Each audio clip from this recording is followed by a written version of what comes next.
আমাদের একটা কাজ হতে হবে টিম গ্রাউন্ড রুল সেট করা। সো গ্রাউন্ড রুল সেট করলে সুবিধা কি, আমরা এটা নিয়ে আসলে একটু পড়েছি, অ্যাজাইলে পড়েছি, এটাকে আমরা বলতাম সোশ্যাল কন্ট্রাক্ট। সোশ্যাল কন্ট্রাক্ট আমি যদি একটু লিখি, আমরা এটাকে বলি সোশ্যাল কন্ট্রাক্ট তৈরি ঠিক করা, যে আমরা আসলে কিভাবে নিজেরা কাজ করব, এটাকে অনেক সময় সোশ্যাল কন্ট্রাক্ট বলি। এই গ্রাউন্ড রুল সেট করলে আমাদের সুবিধা হচ্ছে কনফ্লিক্ট কম হবে টিমের মধ্যে, নেগোসিয়েশন, তারপরে হচ্ছে গন্ডগোলটা কম হবে আর কি। তো যখনই আমরা গ্রাউন্ড রুল সেট করি তখন আসলে কয়েকটা কাজ করা হয়। এক নম্বর কাজ করা হয় কোর ভ্যালু সেট করা হয়। কোর ভ্যালুস, যে আমরা এই টিমটা কি কি ভ্যালু নিয়ে কাজ করবো, আমাদের মেইন ভ্যালুস গুলো কি হবে। যেমন আপনাদের মধ্যে আমি এক্সাম্পল বলেছিলাম যে মাইক্রোসফট তাদের পুরো অর্গানাইজেশনে 3টা ভ্যালু তারা প্র্যাকটিস করে। মাইক্রোসফট 1 নম্বর ভ্যালু হচ্ছে রেসপেক্ট, হ্যাঁ, 2 নম্বর ভ্যালু হচ্ছে ইন্টিগ্রিটি, আর একটা হচ্ছে অ্যাকাউন্টেবিলিটি। তো এরকম কিন্তু আমরা নিজেরাও আমাদের টিমের জন্য ভ্যালু সেট করবো, যে আমাদের কোর ভ্যালুস গুলো কি কি হবে। সব অর্গানাইজেশনের কিন্তু কোর ভ্যালুস থাকে। সিমিলারলি আমরা অ্যাজ এ প্রজেক্ট টিম যে কাজ করবো আমাদেরও ভ্যালুস ঠিক করতে হবে, সেই কোর ভ্যালুস থাকে। আর একটা থাকে হচ্ছে টিম নর্মস। টিম নর্মস মানে হচ্ছে যে আসলে mainly behavioural expectation, behavioural expectation from my team. ঠিক আছে, এটা আমাদের থাকে।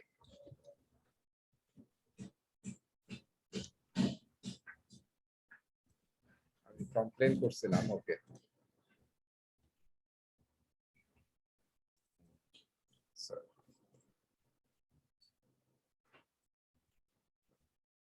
সো বিহেভিয়ারাল এক্সপেকটেশন মানে বুঝতে পারছি আমরা যে আসলে ওই যে আমাদের যে ভ্যালু গুলো ঠিক থাকে, যে একজন আরেকজনকে রেসপেক্ট করতে হবে, হ্যাঁ, কারোর সাথে মানে ব্যাড বিহেভ করা যাবে না, ব্যাড ল্যাঙ্গুয়েজ ইউজ করা যাবে না, এই সব জিনিসগুলো আমরা বিহেভিয়ার এক্সপেকটেশনে লিখবো, টিম নর্মস। আর আরেকটা হচ্ছে গ্রাউন্ড রুলস।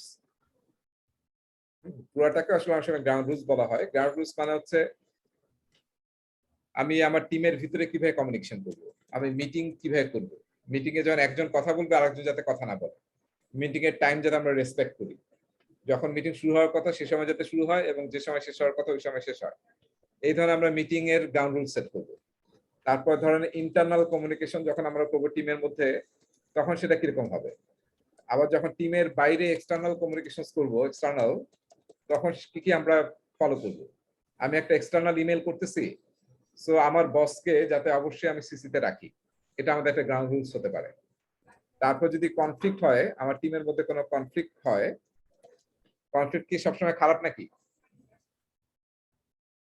পজিটিভ কনফ্লিক্ট কিন্তু এক্সপেক্টেড, যত পজিটিভ কনফ্লিক্ট হবে তত কিন্তু ভালো।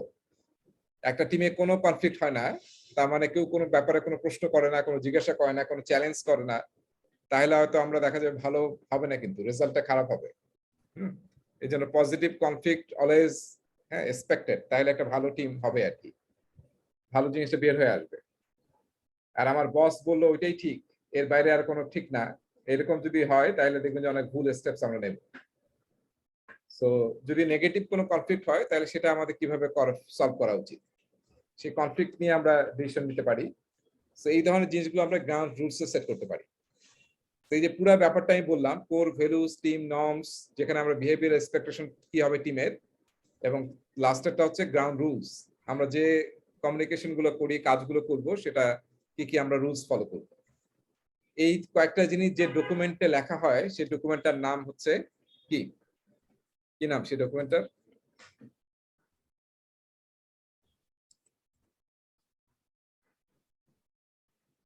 সেই ডকুমেন্টটার নাম হচ্ছে টিম চার্টার। টিম চার্টার, ঠিক আছে। টিম চার্টারে এই জিনিসগুলো থাকবে, core values, team norms, ground rules, এই সব জিনিসগুলো ডিটেল থাকবে টিম চার্টারে। আপনাদের কাছে প্রশ্ন হচ্ছে টিম চার্টার কে তৈরি করবে? টিম তৈরি করবে, হ্যাঁ, এজাইলে তো টিম তৈরি করবে। হ্যাঁ, তার মানে টিমই তৈরি করবে আসলে, হ্যাঁ। আমরা যখন সবাই মিলে জিনিসটা তৈরি করব তখন কিন্তু এটা মেনটেন করা বা এটাকে ফলো করাটা আমাদের জন্য ইজি হবে এবং আমরা তখন নিজেরা তখন দায়বদ্ধ ফিল করবো, বাই ইন আসবে আমাদের মধ্যে, ঠিক আছে? এবং প্রোঅ্যাক্টিভলি আমরা সাপোর্ট করবো। বাই ইন মানে হচ্ছে প্রোঅ্যাক্টিভলি সাপোর্ট করা। আর যদি কেউ চাপায় দেয় তাহলে আসলে সমস্যা হয়ে যায়, ঠিক আছে? সো আমাদের নিয়ম হচ্ছে যে এটা আমরা নিজেরা করব এবং অ্যাজাইল টিম যেটা প্র্যাকটিস করে যে নিজেরা একটা ইয়াতে লেখে, পোস্টিং নোট কিংবা বড় একটা কাগজে লিখে সেটা আমাদের টিমের যে টিম স্পেস আছে সেখানে কোনো একটা দেওয়ালে তারা মানে ঝুলিয়ে রাখে, যাতে আমরা এটা সবসময় রিমাইন্ডার পাই, নিজেরা রিমাইন্ডার পাই। সেই হচ্ছে আমাদের এই টপিক। এই টপিকে বেশি কিছু আলোচনা নাই, কয়েকটা মাত্র স্লাইড আছে, জাস্ট আমি স্লাইড দেখাচ্ছি, কিন্তু আসল আলোচনা এটাই। ওকে, তাহলে আমি যেটা বললাম যে টিম চার্টার আসলে আমাদের মেইন ডেলিভারেবল হবে এখান থেকে, যেখানে আমরা negotiation skill, negotiation, conflict management সবকিছু আমাদের এখানে থাকবে। ইথিক্স যেটা কোর ভ্যালুস থেকে আমাদের আসতে পারে, ঠিক আছে? যে এই কথাগুলো এখানে আছে, দেখবেন যে আসলে শেয়ার্ড ভ্যালুস থাকা দরকার, ডিসিশন মেক কিভাবে করবো আমরা, এই সবগুলো এখানে থাকবে। ইভেন কোর ভ্যালু সেট করার জন্য আমরা পিএম এর কোড অফ ইথিক্সটা ইউজ করতে পারি। পিএম এর কোড অফ ইথিক্স থেকেও আমরা অনেক কিছু আমাদের গ্রাউন্ড রুলসে নিয়ে আসতে পারি। এবং পিএম এর কোড অফ ইথিক্স আমরা অলরেডি অনেকবার আলোচনা করেছি যে 4টা ভ্যালুস পিএমআই আসলে প্রমোট করতে চায় যারা প্রজেক্ট ম্যানেজমেন্ট প্রফেশনে আছি: রেসপন্সিবিলিটি, রেসপেক্ট, ফেয়ারনেস এবং অনেস্টি। এই ডকুমেন্টটা কি কেউ পড়েছেন পুরা? পড়েছি ভাইয়া। হ্যাঁ, এটা কিন্তু মাস্ট রিড পরীক্ষার জন্য, ঠিক আছে? এখান থেকে পিএমআই ইজম আসবে আপনার। এবং আপনাদের কাছে কিন্তু রিতা মালকাহের বইটা শেয়ার করা আছে, রিতা মালকাহের ফোল্ডারে সবাই পেয়েছেন রিতা মালকাহের বই, 10th এডিশন। সেই বইয়ে আপনারা একটু কোড অফ ইথিক্স এর একটা চ্যাপ্টার আছে, দেখবেন সেই চ্যাপ্টার প্রশ্নগুলো সলভ করবেন। রিতার প্রশ্ন কিন্তু খুবই কোয়ালিটি প্রশ্ন, রিতার প্রশ্ন। সো রিতার প্রতিটা চ্যাপ্টারে অনেক কোশ্চেন আছে। আমি আপনাদের পরে একটা দেব যে কোন চ্যাপ্টার থেকে কোন কোন প্রশ্ন মানে আপনারা সলভ করবেন, কারণ অনেক প্রশ্ন আবার প্রসেস ওরিয়েন্টেড, মানে ডাইরেক্টলি বলছে যে এটার আইটিটিউড, ইনপুট কি, টুলস কি, আউটপুট কি, এইসব কিছু প্রশ্ন আছে, এটা দরকার নেই, কারণ এখন পরীক্ষা ওই ধরনের প্রশ্ন আসে না। সো ওগুলো বাদ দিয়ে একটু মানে জেনারেল টাইপ, এই টাইপ প্রশ্ন আসবে পরীক্ষায়। তা আমি একটু পয়েন্ট আউট করে আপনাকে দেবো যে রিতার চ্যাপ্টারে কোন প্রশ্নগুলো আপনি সলভ করবেন। আর আপনারা অবশ্যই রিতার চ্যাপ্টারের এই কোড অফ ইথিক্স এর যে চ্যাপ্টারটা আছে ওখানে দেখবেন যে 20-25টা প্রশ্ন আছে, এগুলো একটু সলভ করবেন, তাহলে আপনার পিএমআই এক্সামটা ঠিক হবে। আর আরেকটা জিনিস দেখবেন যে রিতার বইয়ে আছে একদম লাস্টে, যে কিভাবে আসলে আপনি প্রিপারেশন নেবেন পিএমপি এক্সামের জন্য, একটু গল্প আকারে আছে আর কি। খুব ভালো একটা জিনিসটা পড়া, এখনই পড়ে ফেলতে পারেন, ওইটা পড়লে আপনি একটা প্রিপারেশন, একটা আইডিয়া পাবেন। রিতা মালকাহের যে বইটা, এটা আসলে পিএমপি প্রিপারেশনের প্রথম বই, 10th এডিশন, বুঝতেই পারছেন, অনেক আগের বই। সো অনেক ম্যাচিউরড বই। সো ওদের ওই যে গাইডলাইনটা আছে ওইটা একটু পড়বেন, পড়লে অনেক গাইডলাইন মানে পাবেন, আপনি ইনস্ট্রাকশন পাবেন যে আসলে কিভাবে নিজেদেরকে প্রিপেয়ার করা উচিত পরীক্ষার জন্য। টিম চার্টার নিয়ে আমি কথা বললাম যে সবকিছু যে ডকুমেন্টে রাখবো সেটা হচ্ছে আমাদের টিম চার্টার, এবং এটা সবাই মিলে মানাবো আমরা। টিম চার্টারে এই সব জিনিসগুলো থাকবে। তার মধ্যে খেয়াল করে দেখেন নিচে আমি একটা কথা বলেছি, knowledge sharing method, frequency techniques, এটাও টিম চার্টারে থাকবে। অনেকে কমিউনিকেশন ম্যানেজমেন্ট প্ল্যানেও রাখতে পারে, আবার টিম চার্টারেও রাখতে পারে। হ্যাঁ, সো দেখেন পিএমআই আসলে বলেছে এটা যাতে আমরা টিম চার্টারে রাখি। নলেজ শেয়ারিং কালচারটা আমাদের মধ্যে গ্রো করতে হবে, নলেজ শেয়ারিং কালচারটা। তো সেটা কখন করব আমরা, কোন ফ্রিকোয়েন্সিতে হবে, কি টেকনিক ফলো করবো আমরা, সেটা ইউজ করতে পারি আমরা, সেটা এখানে চার্টারে লেখা থাকবে। অ্যাজাইলে আমরা কি করি, রেট্রোস্পেক্টিভ করি, আর ট্রেডিশনাল প্রজেক্টে আমরা লেসন লার্ন সেশন করি। এবং দেখবেন যে আমাদের যে আপনাদের রিসোর্স দিয়েছি, আমি অনেকগুলো ডকুমেন্ট দিয়েছি, সেখানে দেখবেন অ্যাজাইল রেট্রোস্পেক্টিভ নামে একটা বই আছে। সেই বইতে নানান টেকনিক এবং মেথড পাবেন যে কিভাবে রেট্রোস্পেক্টিভ করতে হয়। আমরাও কয়েকটা অলরেডি আলোচনা করেছি, যেমন যে কিপ, স্টার্ট, স্টপ, তারপর 4L, এরকম কিছু জিনিস কিন্তু আমরা আলোচনা করেছি। সো ক্লিয়ার, মানে গ্রাউন্ড রুলস থাকতে হবে আমাদের, মানে একদম সীমানা দিয়ে দেবো আমরা যে এটা এই জিনিসগুলো করা যাবে, এর বাইরে করে তুমি কিন্তু আউট হয়ে যাবে। আউট হওয়া মানে কি, ক্রিকেটে আসে না আমরা প্লেবুক বলি, গ্রাউন্ড রুলস বলি আর কি, যে আপনি বল কিভাবে লাগলে, কোথায় লাগলে আসলে আপনি এলবি হবে, বা কোনটাকে আসলে আপনি রান আউট হবে। তো এই নিয়মগুলো কিন্তু একদম লিখিত আছে, সবাই অ্যাওয়্যার আছে, না হলে কিন্তু খেলা ঠিক মতো হবে না। সো সিমিলারলি আমাদের টিমটাও তো একটা, আমরা যেহেতু স্টেপ নিয়েছি একটা কাজ করব, সেখানে গ্রাউন্ড রুলস গুলোকে একদম ক্লিয়ারলি সেট করতে হবে। প্রজেক্টে নিজেদের টিমের মধ্যে, টিমের বাইরে অনেক ধরনের নেগোসিয়েশন করতে হয়। হ্যাঁ, সব নেগোসিয়েশনের উদ্দেশ্য মাথায় রাখতে হবে কনসেনসাসে পৌঁছানো, সবাই যাতে একমত হই। যদি ডিভাইড হয়ে যায় তাহলে কিন্তু আসলে আমরা টিম মিলেই তো কাজ করব, তাহলে কিন্তু কোনো রেজাল্ট বের করা যাবে না টিম থেকে, টিম অ্যাজ এ টিম কাজ করবে না। সো সমস্ত নেগোসিয়েশনের মেইন এইম হবে কনসেনসাসে পৌঁছানো, সবাই যাতে সম্মতি পাই, সবার সম্মতি নিয়ে আসার চেষ্টা করতে হবে। এবং আমি যেটা বললাম যে ইন্টারনাল এক্সটার্নাল কমিউনিকেশন কিভাবে করবেন সেটা গ্রাউন্ড রোলে একদম ক্লিয়ারলি বলে দিবেন যে কিভাবে করতে হবে, তাহলে কোনো ক্যাওয়াস হবে না, কোনো সমস্যা হবে না, টিমটা ভালো কোলাবরেট করতে পারবে। যদি কনফ্লিক্ট হয়, তাই না, যে এখানে দেখেন একটা কনফ্লিক্ট আছে কিন্তু, তাই না, যিনি নিচ থেকে দেখতেছেন উনি কি দেখতেছেন? 9 9, আর উপর থেকে যিনি দেখতেছেন 6 দেখতেছেন। সো দেখার পার্সপেক্টিভে, হ্যাঁ, বিভিন্ন পার্সপেক্টিভ কিন্তু অন্যরকম হয়ে যায়। যখন নিজেরা ডিসকাস করব, হ্যাঁ, তখন দেখা যাবে এটাকে ঠিক করে আমরা বুঝতে পারবো যে আসলে কোনটা আমাদের করা উচিত। সো পজিটিভলি আমাদেরকে কনফ্লিক্টকে রিজলভ করতে হবে। এবং কনফ্লিক্ট রিজলভের অনেকগুলো আমরা টেকনিক নিয়ে আলোচনা করব, একটা চ্যাপ্টারই আছে কনফ্লিক্ট ম্যানেজমেন্ট নিয়ে, সেখানে আমরা দেখব সবচেয়ে ভালো টেকনিক হচ্ছে কোলাবোরেশন করা। হ্যাঁ, কোলাবোরেশন আসলে প্রজেক্ট ম্যানেজমেন্টের সাকসেসফুল বা একটা টিমকে ভালো মতো যদি কাজ করাতে চান, কোলাবোরেশনের কোনো বিকল্প নাই, এই সি, হ্যাঁ, কোলাবোরেশন। সো যদি আমরা কনফ্লিক্ট ঠিকমতো ম্যানেজ করতে পারি তাহলে কি বেনিফিট হবে? ইমপ্রুভড আন্ডারস্ট্যান্ডিং হবে টিমের মধ্যে, পারফরমেন্স বাড়বে এবং প্রোডাক্টিভিটি বাড়বে। আর যদি ইনএফেক্টিভ হয় তাহলে ডিস্ট্রাকটিভ বিহেভিয়ার হবে, তাই না, অ্যানিমিসিটি গ্রো করবে, শত্রুতা বাড়বে, টিমের ফুল মানে as a team poor performance হবে কিন্তু, এবং প্রোডাক্টিভিটি লো হবে। সো সেম একটা স্লাইড আমরা কনফ্লিক্ট ম্যানেজমেন্টও করব। এবং আরেকটা জিনিস একটু বই দিতে হবে যে আসলে যদি গ্রাউন্ড রুলস ভায়োলেট হয় তাহলে what kind of action will take, কারণ ভয়টাও থাকা দরকার, তাই না? হ্যাঁ, যে যদি ভুল হয়ে যায় তাহলে কিন্তু তুমি আউট হয়ে যাবে, তুমি কাট আউট হয়ে যাবে বা তুমি রান আউট হয়ে যাবে। সিমিলারলি আমাকে বলা থাকবে যে আমি যে এটা যদি ব্রেক করি তাহলে কিন্তু আমার এই ধরনের সিরিয়াস ইমপ্লিকেশন আছে ওইটা, তাহলে সবাই ওই ব্যাপারে সাবধান থাকবে, ঠিক আছে? যেমন আমরা কোনো ব্রাইবারি নিতে পারবো না কাউকে, হ্যাঁ, এমন কিছু কমিট করবো না যেটা আসলে আমরা দিতে পারবো না, এই ধরনের জিনিসগুলো। সো টপিক শেষ, হ্যাঁ। সো এগুলো খুবই ছোট টপিক, আমরা জাস্ট কুইকলি যাচ্ছি। এরপর হচ্ছে নেগোশিয়েট প্রজেক্ট এগ্রিমেন্টস। আমরা যখন প্রজেক্ট করি তখন কিন্তু অনেক বিষয় নিয়ে নেগোশিয়েট করতে হয়। এক নম্বর নেগোশিয়েশন হচ্ছে সবার ভিশনকে ঠিক করা, তাই না, আমরা কোন গোলটা অ্যাচিভ করতে যাচ্ছি। এই জন্য অ্যাজাইল টিম, আপনাদের নিশ্চয়ই মনে আছে যখন একটা ইটারেশন শুরু হয় তখন আমরা প্রথম কাজটা কি ইটারেশন প্ল্যানিং এ, কারো মনে আছে প্রথম কাজটা কি ইটারেশন প্ল্যানিং এ? যেখানে প্রোডাক্ট ওনার মেইন রেসপন্সিবল থাকেন, গোল সেট করো, গোল সেট করা, হোয়াই এবং হোয়াট, তাই না, হোয়াই এবং হোয়াট, গোলটা সেট করা, আমরা কেন ইটারেশনটা করছি এবং কোলে কি করতে যাচ্ছি আমরা, হোয়াট ইজ দ্য গোল। এটা কিন্তু সবাই মিলে, যদিও প্রোডাক্ট ওনারের দায়িত্ব, কিন্তু সবাই মিলে এগ্রি করবে এটা, ঠিক আছে? সো আমাদের বিভিন্ন ক্ষেত্রে আমাদের এগ্রিমেন্ট করতে হয়, নেগোশিয়েট করতে হয়, সেটা নিয়ে এখানে কিছু কথা আছে। সো আমরা দেখবেন যে প্রজেক্ট করতে গিয়ে কন্ট্যাক্ট করি, তারপর সার্ভিস লেভেল এগ্রিমেন্ট করি, তারপর এমইউ করি, সবগুলো কিন্তু এক ধরনের নেগোশিয়েট করে আমাদেরকে ফাইনালাইজ করতে হয়। সো এবং আমরা যে প্রজেক্টে বিভিন্ন রিপোর্ট দেই সেগুলো কিন্তু অবশ্যই সবাই মিলে এগ্রি করতে হবে যে আমরা কি রিপোর্ট দিতে চাই, উইকলি বা বাই উইকলি, মান্থলি, কি রিপোর্ট দেবো, সবাই মিলে এগ্রি করে না দিতে হবে। নাহলে আমি এক ধরনের রিপোর্ট দিলাম আর ম্যানেজমেন্ট চাচ্ছে ডিফারেন্ট রিপোর্ট, তাই তো হবে না।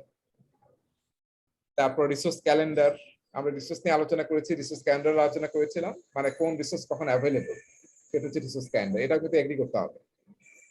আর একটা নতুন এখানে টপিক আছে দেখেন, গো লাইভ ব্ল্যাক আউটস।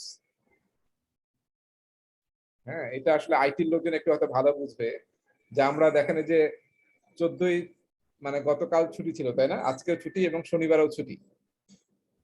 আপনারা নিশ্চয়ই খেয়াল করেছেন, যেমন আমার কাছে ইবিএল থেকে মেসেজ আসছে যে তারা একটা বড় ট্রান্সফরমেশন করছে, সেই জন্য ব্ল্যাক আউট থাকবে সিচুয়েশনটা, কোনো ট্রানজাকশন করা যাবে না কয়েক ঘন্টা। আমি কিন্তু মেসেজ পেয়েছি বৃহস্পতিবারে, বুধবারে। তার মানে এই যে আমরা অনেক সময় কিন্তু কাজের জন্য আমরা ব্ল্যাক আউট সিচুয়েশনে যাই বা কাজ পসপোন রাখি, নতুন একটা ভার্সন আপডেট করব বা লাইভে চলে যাব। সো সেই সময়টাকে আমরা ব্ল্যাক আউট টাইম বলি। এটাও কিন্তু কাস্টমারের সাথে আমাকে নেগোশিয়েট করে ঠিক করতে হবে। ঠিক আছে? সো এইগুলো হচ্ছে ব্যাপার। আর আমাকে আসলে এই যে টুলস যেগুলো সেগুলো হচ্ছে আমার এক্সপার্ট জাজমেন্ট অ্যাপ্লাই করতে হবে, নেগোসিয়েশন স্কিল আমাদেরকে ইউজ করতে হবে এবং লেসন লার্নটা আমরা ইউজ করব নেগোশিয়েট করার সময়। সো ১ নম্বর যেটা বলেছিলাম যে ভিশন কিংবা অবজেক্টিভ সবাই মিলে সেট করতে হবে। ট্রেডিশনাল প্রজেক্টে আসলে আমরা অ্যাকসেপ্টেন্স ক্রাইটেরিয়া নির্ধারণ করি যে আমরা যে ডেলিভারিটা দিতে চাচ্ছি সেটা কি কি হলে কাস্টমার অ্যাকসেপ্টেন্স করবে ট্রেডিশনাল প্রজেক্টে। আর অ্যাজাইলে কি করি মনে আছে? অ্যাজাইলে কিন্তু আমরা প্রতিটা স্টোরির এগেইনস্টে অ্যাকসেপ্টেন্স ক্রাইটেরিয়া লিখি। আবার ডেফিনিশন অফ ডান এখানে দেখেন লেখা আছে কিন্তু। ডেফিনিশন অফ ডান আমরা লিখি প্রতিটি ইটারেশনের জন্য এবং ডেফিনিশন অফ ডান কিন্তু প্রজেক্ট লেভেলে, রিলিজ লেভেলে, ইটারেশন লেভেলে এবং ইউজার স্টোরি লেভেলেও কিন্তু হতে পারে। রোডম্যাপ লেভেলেও হতে পারে। অ্যাজাইল টিম আসলে প্রতিটা লেভেলেই ডেফিনিশন অফ ডান মেইনটেইন করে। আর একটা কথা বলেছিলাম আমরা ডেফিনিশন অফ রেডি, সেটা হচ্ছে শুরুতে। সো এই জিনিসগুলো কিন্তু আমরা সবাই মিলে এগ্রি করি। একা একা এগ্রি করলে হবে না। দেখ আমি শুধু টিম বললাম যে এইটা বলেই আমাদের এক্সপেরিয়েন্স ক্রাইটেরিয়া মিট করিতে বা ডেফিনিশন অফ ডান হবে, এটা না, কিন্তু সবাই মিলে এগ্রি করতে হবে। ঠিক আছে? আমরা অ্যাজাইলে কিন্তু একটা এক্সারসাইজ করেছিলাম যে ডেফিনিশন অফ ডান কে তৈরি করবে মনে আছে? সবাই। ওটা কোনার, তারপর হচ্ছে স্কাম মাস্টার, টিম, ইভেন যদি কাস্টমার থাকতো সেও কিন্তু ওখানে মিলে আমরা ডিসাইড করব। ঠিক আছে?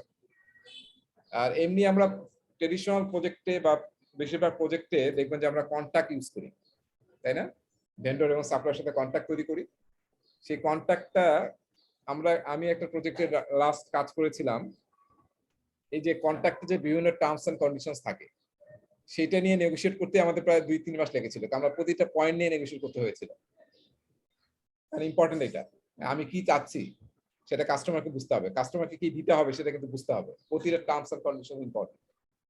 সো এটাও কিন্তু আমাদেরকে নেগোশিয়েট করতে হবে। এমইউ করব যখন, তখন আমরা সমস্ত টার্মস এন্ড কন্ডিশন নেগোশিয়েট করব। তারপর সার্ভিস লেভেল এগ্রিমেন্ট, যেটা আমরা সার্ভিসের জন্য অনেক সময় ইউজ করি, মেইনটেনেন্সের জন্য বা সার্ভিস প্রোভাইডারের সাথে করে থাকি। তারপরে আরেকটা টার্ম দেখেন লেটার অফ এগ্রিমেন্ট কিংবা লেটার অফ ইন্টেন্ট, এটাকে ইউজ করেছেন? আমরা অনেক সময় এলওআই বলি।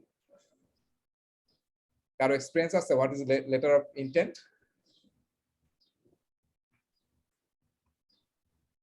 হ্যাঁ, লেটার অফ ইন্টেন্ট মানে হচ্ছে আমরা যখন একটা ওয়ার্ক অর্ডার দেই, ওয়ার্ক অর্ডারে কিন্তু এক ধরনের কন্ট্রাক্ট, তাই না? বা একটা কন্ট্রাক্ট সাইন করি, তার আগে দেখা যায় যে বেশ অনেক প্রিপারেশন আছে। সো আমরা অনেক সময় কাজ শুরু করে দেওয়ার জন্য ভেন্ডরকে বলি যে তোমাকে আমি একটা লেটার ইস্যু করলাম উইথ সাইন্ড, যে আমরা কাজটা করবই তোমাকে দিয়ে, তুমি ইউ ক্যান স্টার্ট প্রিপারেশন। সেটা হচ্ছে লেটার অফ ইন্টেন্ট। তারপরে ভার্বাল এগ্রিমেন্ট হতে পারে, ইমেইলে আমাদের এগ্রিমেন্ট হতে পারে। এই জিনিসগুলো আমরা ছোট প্রজেক্টে ইউজ করতে পারি। বড় ধরনের কাজে আমরা কখনো ভার্বাল বা ইমেইলে দিয়ে আসলে কখনো একসেপ্ট করি না জেনারেলি। ঠিক আছে? সো নেগোসিয়েশনের এইম কি থাকবে? অলওয়েজ এগ্রিমেন্টে পৌঁছার চেষ্টা করতে হবে। হ্যাঁ, এবং আমরা একটা কথা সবসময় বলি যে আপনি যার সাথে নেগোশিয়েট করেন না কেন, ভেন্ডর হোক, সাপ্লায়ার হোক, থার্ড পার্টি, আপনি যদি আমরা বলি যে কাস্টমার ইজ দ্য কিং, তারপরে কিন্তু অলওয়েজ মনে রাখতে হবে নেগোসিয়েশন করতে হবে win win situation, not win loss situation. যে আমি জিতে গেলাম আর আমার পার্টনার বা সাপ্লায়ার হেরে গেল, এইভাবে কিন্তু প্রজেক্ট সাকসেসফুল হয় না। প্রজেক্ট সাকসেসফুল করতে হলে কিন্তু আমার সবারই হেল্প লাগবে। আমি এমন ভাবে সলভ করবো যাতে উইন উইন সিচুয়েশন আমরা নেগোশিয়েট করতে পারি। খুবই ইম্পর্টেন্ট এটা, উইন উইন সিচুয়েশন। এটা আমরা মাথায় রেখে, অনেকের মধ্যে টেন্ডেন্সি আছে স্পেশালি যারা প্রকিউরমেন্টে এবং লজিস্টিকে কাজ করে, পারচেজে কাজ করে, তারা অনেক সময় খুবই চাপ দিয়ে ভেন্ডরকে স্কুইজ করে, হ্যাঁ, কস্ট কমানোর চেষ্টা করে। ফলে অনেক সময় দেখা যায় ভেন্ডর লসে কাজ করে, এরকম হয় কিন্তু।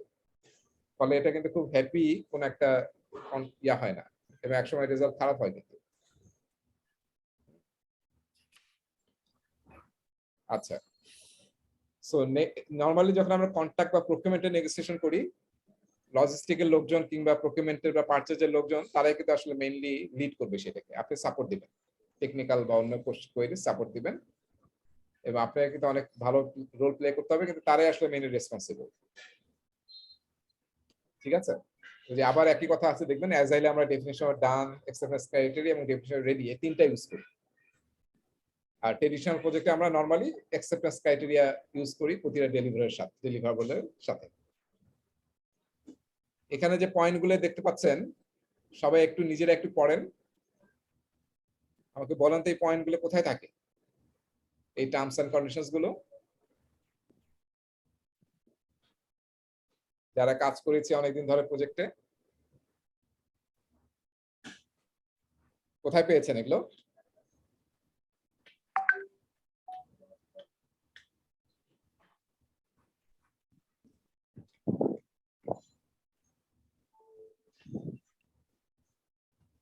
কি মশিউর? ওয়ান মার্ক প্রপোজালে থাকে, হ্যাঁ টার্মস অফ এগ্রিমেন্টের মধ্যে থাকে। হ্যাঁ, মেইনলি কিন্তু কন্ট্রাক্টের মধ্যে থাকে, তাই না? কন্ট্রাক্ট যখন আমরা করি, কন্ট্রাক্টস এর মধ্যে কিন্তু এই ধরনের টার্মস এন্ড কন্ডিশন গুলো থাকে। এক নম্বর হচ্ছে কি কাজ করা হবে, স্টেটমেন্ট অফ ওয়ার্ক। আমরা প্রকিউরমেন্ট চ্যাপ্টার এটি নিয়ে আবার আলোচনা করব। তারপরে শিডিউল মাইলস্টোন, কখন আমি আসলে ডেলিভারেবল চাচ্ছি, কখন কাজটা কমপ্লিট হবে, কোন ডেটে। তারপরে রিপোর্টিং কিভাবে করবে, প্রতি মাসে না প্রতি উইকে, সেটা প্রাইসিং কিভাবে সে পাবে, পেমেন্ট কিভাবে পাবে সে, ঠিক আছে? তারপর আমরা কিভাবে ইন্সপেকশন করব, দেখে নেব যে আমাদের সব জিনিস আমরা পেয়েছি কিনা, ওয়ারেন্টি ইনসেন্টিভের কোনো অপশন আছে কিনা, ইন্স্যুরেন্স যদি লাগে, ইন্স্যুরেন্স দেখা যায় অনেক জায়গায় ম্যান্ডেটরি। তারপর পারফরমেন্স বন্ড সরকারি জায়গায় ম্যান্ডেটরি, প্রাইভেট সেক্টর ম্যান্ডেটরি একটা সার্টেন অ্যামাউন্ট হলে। তো সেগুলা গুলো এখানে কন্ডিশন গুলো থাকে। সাব কন্ট্রাক্টর নিতে পারবে কিনা ক্লিয়ারলি বলা থাকে, ঠিক আছে? নিলে কিভাবে অ্যাপ্রুভাল নিতে হবে, এবং তার আবার কি কি যোগ্যতা থাকতে হবে। Then other terms and conditions, change request handling, নতুন যদি এর বাইরে কোনো চেঞ্জ আসে তাহলে আমরা কিভাবে হ্যান্ডেল করব। এবং প্রতিটা কন্ট্রাক্টের একটা কমন পার্ট হচ্ছে টার্মিনেশন ক্লোজ, কিভাবে কন্ট্রাক্টটা টার্মিনেট হবে। পজিটিভলি হতে পারে বা ইম্যাচিউর প্রিম্যাচিউরও হতে পারে আর কি, যদি ডেলিভারেবল না দেয় বা ব্যাংকরাপ্ট হয় ভেন্ডরের, হ্যাঁ, বা কোনো একটা ডিফল্ট সে করলো, তাহলে আমাদের কিন্তু টার্মিনেট হতে পারে। এই সব অপশনগুলো বলা থাকে। তো কন্ট্রাক্টে মেইনলি দেখা যায় যিনি বায়ার তিনি আসলে বেশি মানে কি প্রায়োরিটি পান আর কি, ওইভাবে কন্ট্রাক্টটা করা হয়, তার ইয়েটা বেশি থাকে। কিন্তু আমরা চেষ্টা করব যতটুকু পারা যায় উইন উইন সলিউশনে এটাকে সলভ করা। আচ্ছা, এখানে নতুন কিছু আমরা জিনিস শিখবো যেটা আসলে ইম্পর্টেন্ট। এখান থেকে এই স্লাইড থেকে পরীক্ষা অবশ্যই একটা দুইটা কিংবা তিনটা প্রশ্ন আসতে পারে। সবাই স্লাইডটা পেয়েছেন? Prioritization technique. অ্যাজাইলের মনে আছে না একটা প্রিন্সিপাল ছিল, একটা না একাধিক বোধহয় প্রিন্সিপাল ছিল, যে সব জায়গায় কি করতে হবে, খালি কাজের জন্য কাজ করলে পাবে না, 100 কাজ আছে 100 কাজে ঝাঁপায় করবো এরকম না, উই হ্যাভ টু প্রায়োরিটাইজ করতে হবে, তাই না? ডক্টর মোহাম্মদ শহীদুল্লাহ উনি নাকি একটা খেলা দেখতেছিলেন আর কি, ফুটবল খেলায় গেস্ট হিসেবে ছিলেন, হয় না ঢাকা ইউনিভার্সিটির বিভিন্ন হলে হলে কিন্তু ফুটবল খেলা হয়, আমরাও খেলেছি ডিপার্টমেন্টে। সো ওখানে একটা মানে ডিফেন্ডার প্লেয়ার ছিল, লম্বা প্লেয়ার ছিল। তো ডক্টর মোহাম্মদ শহীদুল্লাহ নাকি ওনাকে ডেকে বললো খেলার মাঝখানে তুমি তোমার একটু মাথা খাটায় খেলো, একটু মাথা দিয়ে খেলো। সে বললো স্যার একটা বলো তো আমার মাথা হেড দিয়ে আমি যেটা উপর দিয়ে আসছে স্যার, আমি তো হেড করে সব পাস করে দিয়েছি স্যার। তো উনি স্যার কি বলতে চাইছিল যে মাথা খাটিয়ে খেলো, ও ভাবছে যে মাথা দিয়ে বোধহয় সব বল ক্লিয়ার করতে হবে। সো আমরা মানে সব কাজের জন্য ঝাঁপায় পড়া যাবে না, প্রায়োরিটাইজ করতে হবে, তাই না? একটা প্রিন্স ছিল simplicity, the art of maximising not work done. কেন? যাতে আমরা মেইন কাজগুলোকে প্রায়োরিটাইজ করতে পারি। কাস্টমার কি চাচ্ছে, বিজনেসে কোনটা সবচেয়ে ইম্পর্টেন্ট এখন। তো এই প্রায়োরিটাইজ করার টেকনিক কিন্তু আমরা শিখি নাই, আমরা খালি বলছিলাম যে প্রায়োরিটাইজ করতে হবে। সো অ্যাজাইল টিম অনেকগুলো প্র্যাকটিস করে, তার মধ্যে একটা হচ্ছে মস্কো অ্যানালাইসিস বা মস্কো রুল। মস্কো সম্বন্ধে জানি আমরা, অনেকে জানি হয়তো মস্কো। এটা আসলে অ্যাক্রোনিয়াম, ডান দিকে দেখেন লেখা আছে। এম তে হচ্ছে মাস্ট হ্যাভ, ঠিক আছে? এস তে হচ্ছে শুড হ্যাভ, সিও তে হচ্ছে কুড হ্যাভ, আর ডাব্লিউ তে হচ্ছে ওন্ট হ্যাভ। তার মানে ধরেন 10টা কাজ, এই 10টা কাজের মধ্যে আমরা প্রায়োরিটাইজ করবো যে কোনটা মাস্ট করতেই হবে, না করলে হবেই না, সেগুলো হচ্ছে মাস্ট। এরপরে দেখবেন মাস্ট গুলো হওয়ার পর নেক্সট হচ্ছে শুড, এরপরে আমাদের কি কি লাগবে এডিশনাল, সেগুলো হচ্ছে শুড নেক্সট প্রায়োরিটিতে পাবে। এবং তারপর হচ্ছে কুড, যদি আমাদের সময় থাকে তারপর আমরা নেক্সট প্রায়োরিটি যেগুলো সেগুলো হচ্ছে কুড লেভেলে যেগুলো হবে, কুড যেটা করা যেতে পারে। আর ওন্ট হ্যাভ মানে হচ্ছে এখন দরকার নাই, পরে যদি আমাদের টাইম হয়, টাকা বাঁচে বা স্কোপ হয় বা যদি দরকার মনে করি তাহলে আমরা করব, ঠিক আছে? সো এইটা হচ্ছে আমাদের মস্কোটা আমরা মনে রাখি। এটা আমরা কিন্তু খুবই একটা সিম্পল টেকনিক যেটা আমরা কিন্তু ইউজ করতে পারি। এই যে অ্যাজাইলের যে আমাদের প্রোডাক্ট ব্যাকলগ ছিল, এই ব্যাকলগে ধরেন এইরকম পিবিআই আছেন। পিবিআই মানে কি? PBI product backlog items. So আমরা দেখবো যে এখানে কোনগুলো আসলে মাস্ট হ্যাভ, সেগুলোকে আমরা সবার উপরে রাখবো মাস্ট। এরপরে দেখবো কোনগুলো শুড, নেক্সট লেভেলে থাকবে সেটা। তারপর হচ্ছে কুড। তারপর যদি আরো আমাদের লাগে তাহলে সেটা হচ্ছে ওয়ান্ট। যতক্ষণ আমরা মাস্ট শেষ না করবো ততক্ষণ we can't go for should. Should শেষ করার পর যাবো আমরা কুডে। ঠিক আছে, এইভাবে যদি আমরা প্রায়োরিটাইজ করি, so this is a prioritization technique. এটা মনে রাখার জন্য বা ইয়া করার জন্য মস্কো রুল বলা হয়। আচ্ছা, আরেকটা দেখেন টেকনিক আছে পেয়ার্ড কম্পারিজন অ্যানালাইসিস। তার মানে দুইটা মিলে কম্পেয়ার করা, পাশাপাশি দুইটাকে নিয়ে পেয়ার্ড কম্পারিজন করা। ঠিক আছে, একটার সাথে আরেকটাকে, সেটা হচ্ছে পেয়ার্ড কম্পারিজন অ্যানালাইসিস। এক আইটেমের সাথে আরেক আইটেম মিলে দেখা যে আমি কি কিনবো। আমি একটা মোবাইল সেট কিনতে গিয়েছি, যে কোন সেটটা কিনবো, হ্যাঁ A30 কিনবো নাকি A30s কিনবো। আমরা কিন্তু পাশাপাশি রেখে দেখি, কম্পেয়ার করে দেখি যে কোনটা কি কি ফিচার আছে শুনি, করার পরে আমরা ডিসাইড করি যে কোনটা আমরা নেব। সেটা হচ্ছে পেয়ার্ড কম্পারিজন অ্যানালাইসিস। আরেকটা মেথড দেখেন 100 পয়েন্ট মেথড। 100 পয়েন্ট মেথড কি এটা? হ্যাঁ, ধরেন আপনাদের কাছে সবাইকে 100 পয়েন্ট দিয়েছি আমি, বা 100 টাকা আছে আপনাদের কাছে, সবার কাছে 100 টাকা আছে। এখন আমরা দুইটা আইটেম সে, যে আমি বললাম যে আমি এরকম মাঝে মাঝে বলি ক্লাসে যে আমি এরকম একটা মানে কি আঁকলাম, এটা কাঁঠাল আঁকা সবচেয়ে সহজ, তাই না? কাঁঠাল আঁকা সবচেয়ে সহজ না, কারণ কাঁঠাল যে কোনো শেপ নেয়। দেখছেন কাঁঠাল? আর আম একটু টাফ হবে হয়তো, আমার একটা বিশেষ ইয়ে আছে না, ম্যাঙ্গো। এখন আপনাদের সবার কাছে 100 পয়েন্ট আছে। এখন আমি যদি বলি যে আপনি এই যে কে কোনটা পছন্দ করেন, কাঁঠাল নাকি আম, এখন 100 পয়েন্টের মধ্যে আপনি চাইলে 50 পয়েন্ট কাঁঠালে দিতে পারেন, 50 পয়েন্ট আমে দিতে পারেন। আবার কেউ হয়তো বলবো যে আমি 60 পয়েন্ট এখানে দেবো আর 40 পয়েন্ট আমে দেবো। আর আরেকজন হয়তো বলবো যে আমার আম পছন্দ, কাঁঠাল একদম পছন্দ করি না, যেমন আমি আর কি পার্সোনালি। আমি হয়তো বলবো যে 100 হচ্ছে আম আর কাঁঠাল হচ্ছে 0। সেইভাবে ধরেন আপনার 5 জন মিলে প্রায়োরিটাইজ করতেছেন আম এবং কাঁঠালের মধ্যে। আর সবাই পয়েন্ট দেওয়ার পরে যদি আমরা যোগ করে দেখবো যে কোনটাতে সবচেয়ে বেশি পয়েন্ট হয়েছে।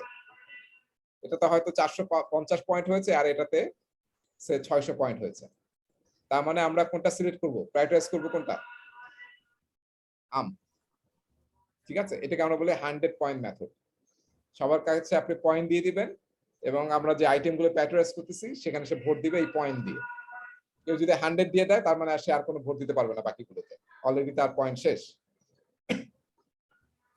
আচ্ছা, দুইটা দেখেন আমি বাদ দিয়েছি, একটা হচ্ছে কেন মডেল আর একটা হচ্ছে প্রোডাক্ট ব্যাকলগ। কেন মডেল একটু আলাদা ডেসক্রিপশন লাগবে, নেক্সট স্লাইডে আছে, আমি দেখাচ্ছি। আর প্রোডাক্ট ব্যাকলগ আসলে এটাকে আসলে বলা যাবে না যে প্রায়োরিটাইজেশন টেকনিক, তাই না? প্রোডাক্ট ব্যাকলগ একটা আর্টিফ্যাক্টস, কিন্তু কেন জানি পিএমআই এটাকে মানে ইয়া বলেছে, প্রায়োরিটাইজ টেকনিক বলেছে। আমার মনে হয় এটা ঠিক না। তারপর আপনি যেহেতু পিএমআই বলেছে, কেন বলেছে এই কারণে বলতে পারে, আমি বারবার আপনাদের বলেছিলাম যে প্রোডাক্ট ব্যাকলগ মানেই কি, প্রায়োরিটাইজ লিস্ট অফ আইটেমস। তার মানে অলরেডি লো প্রায়োরিটি থেকে হাই প্রায়োরিটিতে করা আছে, তাই না? তো সেই দৃষ্টিতে হয়তো এটাকে বলা যেতে পারে যে প্রোডাক্ট ব্যাকলগ একটা প্রায়োরিটাইজেশন টেকনিক, বাট এটা আসলে ধোপে টেকে না আসলে, যেহেতু এটা একটা ডেডিকেটেড আর্টিফ্যাক্টস। এবার আসি কেন মডেলে। খুবই ইম্পর্টেন্ট একটা টুল, যারা নতুন প্রোডাক্ট ডেভেলপ করতে চায় মার্কেটে, তারা এই চমৎকার টুলটা ইউজ করতে পারে, কেন মডেল। দেখেন এই গ্রাফটা, আপনাদের আগ্রহ থাকলে আরো পড়তে পারবেন উইকি বা ইউটিউব থেকে। সো এখানে আসলে আমরা দুইটা এক্স এবং ওয়াই অ্যাক্সিস, এক্স অ্যাক্সিসে আছে হচ্ছে একদিকে হচ্ছে দেখেন ফাংশনালিটি, কি পরিমাণ ফাংশনালিটি আমরা আমাদের প্রোডাক্টটাকে দিতে চাই, প্রোডাক্টটাতে দেব। আরেকটা দেখেন ওয়াই অ্যাক্সিসটা হচ্ছে স্যাটিসফ্যাকশন, স্যাটিসফ্যাকশন। ঠিক আছে, সো ফিচার আমরা কি দিয়েছি, কোনো ফিচার নাই, সাম ফিচার দিয়েছি, গুড নাম্বার অফ ফিচার দিয়েছি কোন একটা প্রোডাক্টে, এবং আমরা বেস্ট পসিবল ফিচার দিয়েছি। আর স্যাটিসফ্যাকশন হচ্ছে যদি সবচেয়ে খারাপ অবস্থার ফ্রাস্ট্রেটেড, ডিসস্যাটিসফাইড, স্যাটিসফাইড এবং ডিলাইটেড। নোরিয়াকি কানো প্রফেসর যিনি এটা তৈরি করেছেন 1980s এ, উনি বলছেন যে এই যে নিচের লাইনটা, এটাকে বলা হয় বেসিক, হ্যাঁ বেসিক নিড বা বেসিক ফিচার্স। এই ফিচার যদি আপনি যতই দেন, কাস্টমার কিন্তু একটা লেভেল পর্যন্ত মানে জাস্ট স্যাটিসফাইড হবে, সে কিন্তু মাঝখানে যাবে না। যতই ফিচার দেন, এটাকে বলা হয় বেসিক নিড। এটা না থাকলে আসলে আপনি প্রোডাক্টটি মার্কেটে যেতেই পারবেন না, মার্কেট থেকে হারায় যাবেন। ধরেন অলরেডি মার্কেটে কোনো একটা কি চিপস আছে, আর আপনি একটা নতুন চিপস মার্কেটে নিয়ে আসতে চান, তাহলে অলরেডি যে চিপস গুলোর যে ধরনের কোয়ালিটি আছে, ফিচার আসছে, সেগুলো যদি না থাকে আপনার তাতে, মার্কেটে কি এটা সেল হবে? হবে না। সেই ফিচার গুলোকে বলি আমরা হচ্ছে বেসিক ফিচার্স। কিন্তু এইটা আসলে আপনার কাস্টমারের বেসিক নিড, এর যতই আপনি দেন এটা কিন্তু আসলে তাকে মানে স্যাটিসফাইড করবে না, ঠিক আছে? কিন্তু যে না থাকে তাহলে কিন্তু ডিসস্যাটিসফাইড হবেন, ফ্রাস্ট্রেটেড হবে, আপনার প্রোডাক্টটা মার্কেটে চলবে না। নেক্সট যে লাইনটা, এটা হচ্ছে বলা হয় পারফরমেন্স নিডস বা পারফরমেন্স ফিচার্স। যত আপনি ফিচার বেশি বাড়াবেন তত কাস্টমার স্যাটিসফ্যাকশন বাড়বে, কিন্তু অবশ্যই আপনাকে ট্রেড অফ করতে হবে, কারণ ফিচার বাড়ানো মানে কি কস্ট বাড়ানো, তাই না? সো আপনাকে ট্রেড অফ করে করে এমন ফিচার বের করতে হবে। চিপসের মধ্যে আপনি এমন একটা ফিচার দিলেন যেটার কারণে মার্কেটে এটা আপনাকে কি হবে, মানে আপনারটা সেল হবে। এটাকে আমরা বলি পারফরমেন্স নিড বা পারফরমেন্স ফিচার। সো যখন আপনি নতুন প্রোডাক্ট তৈরি করবেন, এইভাবে কিন্তু আইডেন্টিফাই করতে হবে যে কোনগুলো দিতেই হবে, না হলে মার্কেটে প্রোডাক্টটা লঞ্চই করা যাবে না। তারপর পারফরমেন্স নিড, কোনগুলো বেশি দিলে আমাদের মার্কেটে বেশি সেল হবে। তারপরটাকে আমরা বলি ডিলাইটার বা অ্যাট্রাকটিভ নিডস। নরমালি এই ডিলাইটারটা একটা বা দুইটা দেওয়া হয়, যেটা আসলে কাস্টমার চিন্তাই করে নাই, ঠিক আছে? এরকম কোন একটা যদি ফিচার দেন তাহলে কাস্টমার ডিলাইট হবে, এটাকে আমরা বলি ওয়াও ফ্যাক্টর। ওয়াও, এরকম বলবে কাস্টমার, আমি তো এটা চিন্তাই করি নাই। আমি একটা চিপস নিয়ে আসলাম, নিয়ে এসে দেখলাম যে ওখানে একটা 10 টাকার ইয়া দিয়ে দিয়েছে, হ্যাঁ, যে আপনি 10 টাকা ইয়া পেয়েছেন। আপনি চিন্তা করেন এই প্যাকেটের গায়েও লেখা ছিল না, কিন্তু খুলে দেখলাম 10 টাকা পেয়েছেন। দিস আর ওয়াও ফ্যাক্টরস, ঠিক আছে? আমি একটা এক্সাম্পল দিই। কাস্টমার কেয়ারে আপনারা ফোন দেন না কোন একটা বিষয়ে? কাস্টমার কেয়ারে দেন, কাস্টমার কেয়ারে যে কোনো ব্যাংকের বা টেলিকমের যে কোনো সব জায়গায় কাস্টমার কেয়ার আছে। ফোন দিলে দেখবেন বলবে যে গুড মর্নিং বা আসসালামু আলাইকুম, কিভাবে আপনাকে সাহায্য করতে পারি। এই যে গ্রিটিংস দিল, এটা কিন্তু বেসিক নিড। এমন কোনো কল সেন্টার পাবেন না যেখানে কেউ গ্রিটিংস না দিয়ে শুরু করবে, ঠিক আছে? এরপরে পারফরমেন্স লিস্ট কোনটা, যে আপনি কাস্টমারকে একটা কমপ্লেইন করলেন এবং সেটা যত দ্রুত সলভ হবে তত আপনি স্যাটিসফাইড হবেন, রাইট? আর যত সময় বেশি নেবে কি হবে, তত আপনি কিন্তু ডিসস্যাটিসফাইড হবেন। ডিলাইটার কি, আপনি আজকে 14 এপ্রিল আপনি ফোন দিয়েছেন কল সেন্টারের কোন একটা ইস্যুতে, ধরেন মোবাইল টেলিকমে দিয়েছেন। এখন সে প্রবলেমটা নিল, শোনার পর বলল আমরা আসলে বৈশাখের আজকে যারা আমাদেরকে ফোন দিয়েছে সবাই 50 টাকার কি কল আওয়ার মানে কল ডিউরেশন পাবে ফ্রি। আপনাকেও স্যার 50 টাকার কল ইয়া দেওয়া হয়েছে। দিস ইজ ওয়াও, আপনি চিন্তা করেননি। সো এইভাবে কিন্তু আপনাকে আইডেন্টিফাই করতে হবে, এবং মার্কেটে কিন্তু প্রোডাক্ট বা কাস্টমার স্যাটিসফ্যাকশন মাথায় রেখে যখন নতুন প্রোডাক্ট লঞ্চ করবেন বা কোনো একটা প্রোডাক্টে নতুন ফিচার অ্যাড করতেছেন, এগুলো যদি মাথায় রেখে করেন তাহলে কিন্তু you can identify the wow factors এবং পারপাস নিডস এবং বেসিক নিডস। মজার ব্যাপার হচ্ছে যে ডিলাইটার গুলো আমরা দেখতেছি, কোন একটা জিনিস ওয়াও, আজকে আপনি 10 টাকা দিলেন, হ্যাঁ, রবিতে ফোন করছেন, রবি আপনাকে 20 টাকা দিল। যখন বাংলালিংক এটা জানলো যে কাস্টমারকে 20 টাকা দিচ্ছে রবি, 2 দিন পরে সে কি করবে? হ্যাঁ, নেক্সট ঈদের সময় সে হয়তো 50 টাকার একটা অফার দিবে। তার মানে আর যেটা একসময় ডিলাইটার ছিল সেটা কিন্তু এখন কি বেসিক নিড হয়ে গেছে। সো ডিলাইটার কিন্তু নিচে একসময় বেসিক নিডে চলে যায়। ফলে আপনাকে অনেক ইনোভেটিভ হতে হবে যে আরো কিভাবে বেটার কিছু দেওয়া যায়, সবসময় ইনোভেটিভ হতে হবে। এই জন্য কিন্তু আমরা আজকাল ইনোভেশনে এত বেশি টাকা আমরা খরচ করি, তাই না? R&D তে, তাই না? অ্যাপেল কি এটা বলতে পারবে যে আমরা তো সবচেয়ে সুপার ফোন দিচ্ছি, আমাদের সাথে কম্পিটিটর কেউ নাই, ফলে আমাদের আর ইনোভেশন দরকার নেই। অ্যাপেল যা দেয় পরের দিনে দেখবেন যে নরমাল চাইনিজ কোম্পানির সেম ফিচার দিয়ে একদম অ্যাপেলের মতো দেখাচ্ছে, এরকম মোবাইল মার্কেটে ছেড়ে দিচ্ছে, তাই না? চাইনিজ কোম্পানিগুলো। সো সেটা কিন্তু আর ওয়াও ফ্যাক্টর থাকবে না। সো অলওয়েজ কিন্তু you have to invest, innovate. So ক্যানোমিরাল একটা চমৎকার টুল যেটা দিয়ে we can design our products. তাহলে বুঝতে পারছি আমরা এটা থেকে কিন্তু উই ক্যান প্যাটারাইজ যে কোনটা আমাদের বেসিক নিড হবে, কোনটা আমাদের পারফরমেন্স নিড হবে এবং কোনটা ডিলাইটেড হবে। এই যে এখানে আর একটু দেখেন ডিটেল আছে, আপনারা দেখে নিন, স্লাইডে আছে। এটা আমি আসলে একটা ইউটিউবের ভিডিও থেকে স্ক্রিনশট নিয়েছি।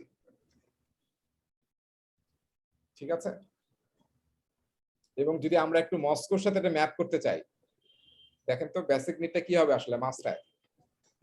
পারফরম্যান্স নিডটা কি হবে, শুড হ্যাভ। আর অ্যাট্রাকটিভ নিড যেটা, সেটা হচ্ছে উড হ্যাভ।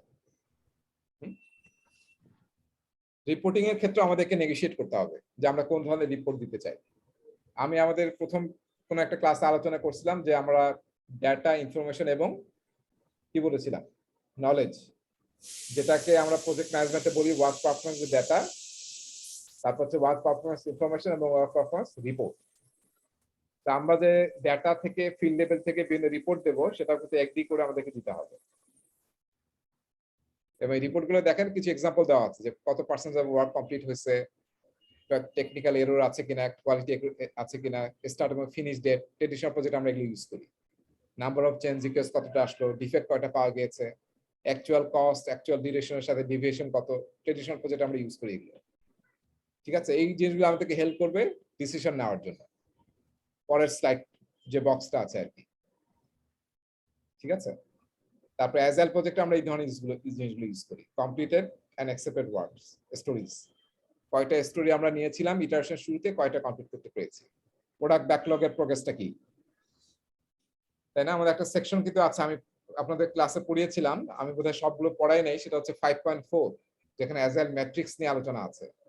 সেখানে দেখবেন যে এই ফিগারগুলো আছে, burn down chart, burn up chart.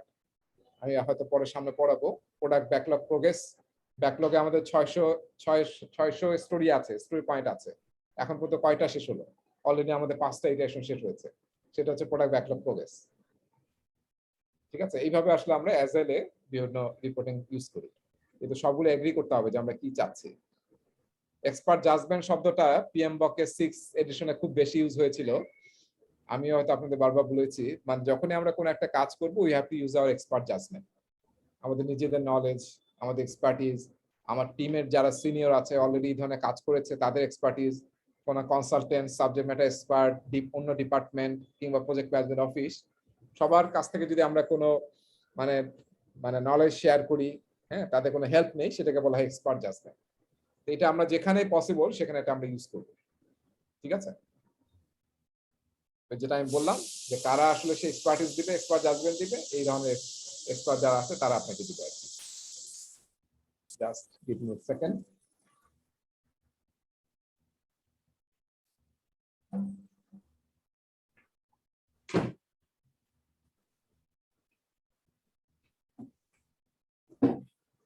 Alright, এরপর রিসোর্স ক্যালেন্ডার। এটা আসলে আমাদের সবাইকে এগ্রি করতে হবে যে কে কখন অ্যাভেলেবল। এই রিসোর্স ক্যালেন্ডার মানে শুধু মানুষ না কিন্তু, হ্যাঁ, মনে রাখতে হবে ইকুইপমেন্ট, ফ্যাসিলিটিস, এগুলো কিন্তু রিসোর্স। একটা মেশিন লাগবে, সেই মেশিনটা আসলে ফ্রি আছে কিনা। ঠিক আছে, এরপরে কি আছে, review team performance and identify lesson learn regularly. আমরা যে বলেছিলাম লেসন লার্ন সেশনটা কিন্তু আমাদেরকে রেগুলারলি করতে হবে। এটা আমরা ট্রেডিশনাল প্রজেক্টে লেসন লার্ন করে আমরা লেসন লার্ন রেজিস্টারে ক্যাপচার করি। হ্যাঁ, দুইটা টার্ম আমি আপনাদের হাতে বলেছি আগে, আরেকবার বলি, আবার সামনে বলবো। সেটা হচ্ছে দুইটা টার্ম আমরা ইউজ করি, দুইটা ডকুমেন্ট আসলে ইউজ করি। একটাকে বলা হয় লেসন লার্ন রেজিস্টার, হ্যাঁ, আরেকটা কি, একটা হচ্ছে লেসন লার্ন রেপোজিটরি। দুইটার মধ্যে পার্থক্য হচ্ছে লেসন লার্ন রেজিস্টার হচ্ছে একটা প্রজেক্টের জন্য। প্রজেক্টের শুরুতে আমরা লেসন লার্ন রেজিস্টারটা তৈরি করি, হ্যাঁ, এবং সেটা কি করি, আমরা আগের প্রজেক্টের যে এক্সপিরিয়েন্স বা আমাদের নলেজ আছে সেটা আমরা এখানে আমাদের প্রজেক্টে যেগুলো লাগবে সেটা লেসন রেজিস্টারে ইনপুট নেই। এরপর প্রজেক্ট শুরু হয়ে গেলে যত নতুন নতুন আমরা শিখি, নতুন কিছু পাই, সেটা আবার লেসন লার্ন রেজিস্টারে আপডেট করি। আবার ফাইনালি যখন প্রজেক্টটা শেষ হয়ে যায়, তখন আমরা লেসন লার্নে যা কিছু শিখেছি, যেটা আমাদের অর্গানাইজেশনে ভালো কাজে লাগবে, সেটা আমরা লেসন লার্ন রেপোজিটরিতে জমা দিই।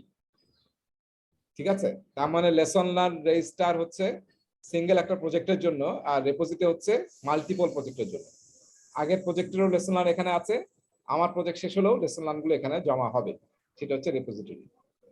ঠিক আছে, সো ট্রেডিশনাল প্রজেক্টে আমরা এই দুইটা ডকুমেন্ট ইউজ করি নলেজ ম্যানেজমেন্টের জন্য।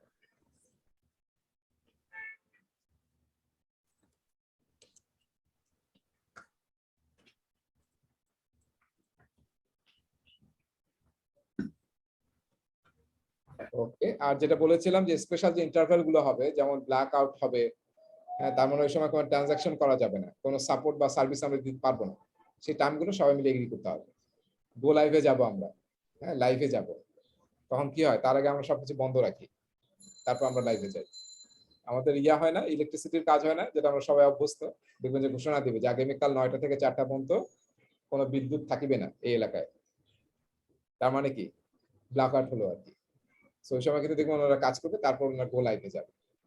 সো নর্মালি ট্রেডিশনাল প্রজেক্টে যেহেতু একটা নির্দিষ্ট সময় পর পর এটা রিলিজ হয়, ট্রেডিশনাল প্রজেক্টে 3 মাস বা 6 মাস পর পর, সো ব্ল্যাক আউটটা কম হয়।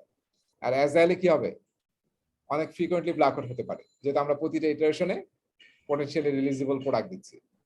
কিন্তু আসলে যদি আইটি প্রোডাক্ট হয়, তাহলে আইটি কে আসলে এমন ভাবে এখন ম্যানেজ করা হয়, এমন টুল আছে যেটা আসলে আপনি টের পাবেন না যে ব্ল্যাক আউট হয়েছে। হ্যাঁ, সো আপনার কিছু অপারেশন চলতে থাকে, এর মধ্যে আসলে ইয়াটা হয়ে যায়, টের পাবেন না আপনি। সো এইগুলো ছিল আমাদের ওই টপিকটাতে, নেগোশিয়েট, হ্যাঁ, প্রজেক্ট এগ্রিমেন্টস। ওকে, নেক্সট টপিকে আমরা যাচ্ছি, এম্পাওয়ার টিম মেম্বারস এন্ড স্টেকহোল্ডার্স।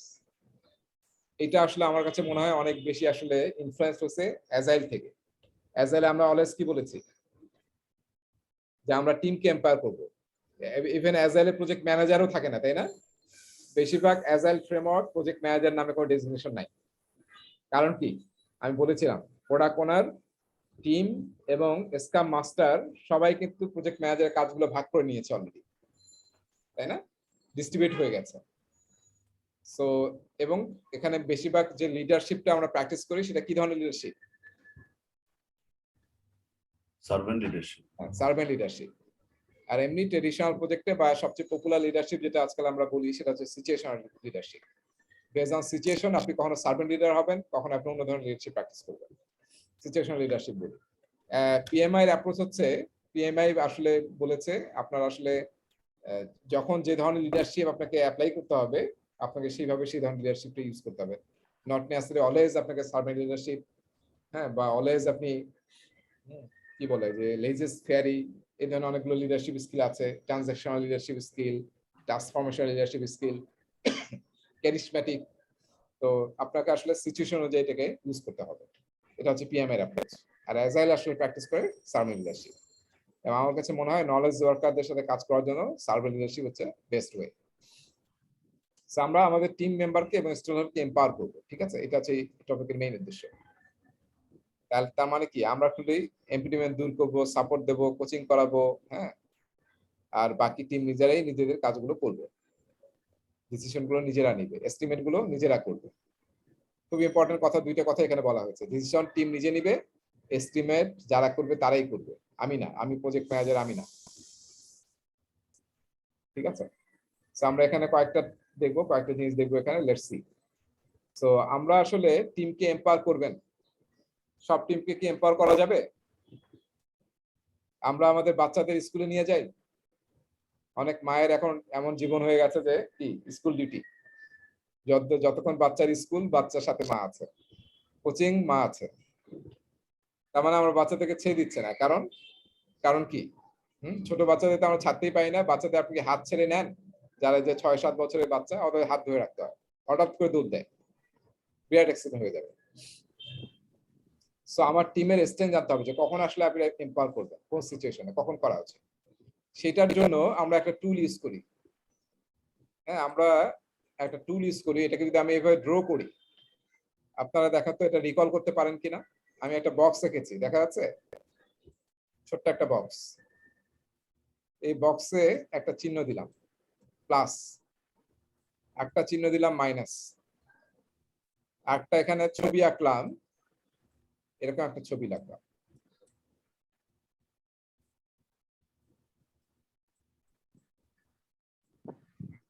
কিসের ছবি উপরেরটা?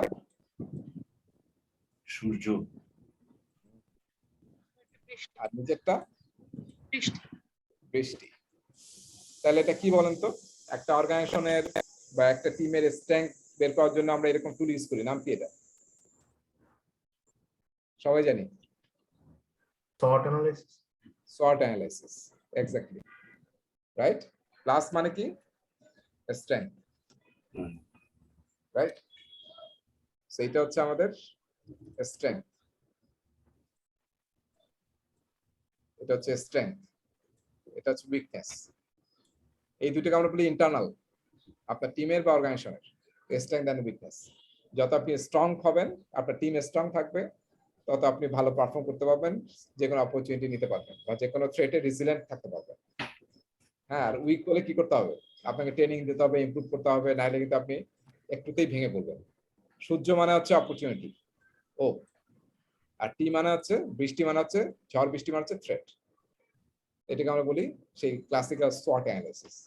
এই দুইটাকে আমরা বলি external factors, opportunity and threat. এটা মনে রাখেন, স্লাইড সামনেও আছে, এটা থেকে পরীক্ষায় কিন্তু একটা বা দুইটা প্রশ্ন আসবে। আপনার টিমের স্ট্রেংথটা বোঝা দরকার, উইকনেস বোঝা দরকার, অপরচুনিটি এবং থ্রেট বোঝা দরকার। স্ট্রেংথ এবং অপরচুনিটি হচ্ছে হেল্পফুল, তাই না? দেখেছেন? আর উইকনেস এবং থ্রেট হচ্ছে হার্মফুল। তা আপনার টিমের অ্যানালাইসিস করতে হবে যে আপনার টিমের আসলে কোন স্টেজে তারা আছে, সেই অনুযায়ী আসলে আপনাকে এম্পাওয়ারমেন্ট করতে হবে, বা তাদের ট্রেনিং এর পরের একটা টপিক আমরা পড়বো ট্রেনিং নিয়ে, তারপরে ক্যাপাসিটি বিল্ডিং নিয়ে, সেটা আমাদেরকে করতে হবে। ঠিক আছে?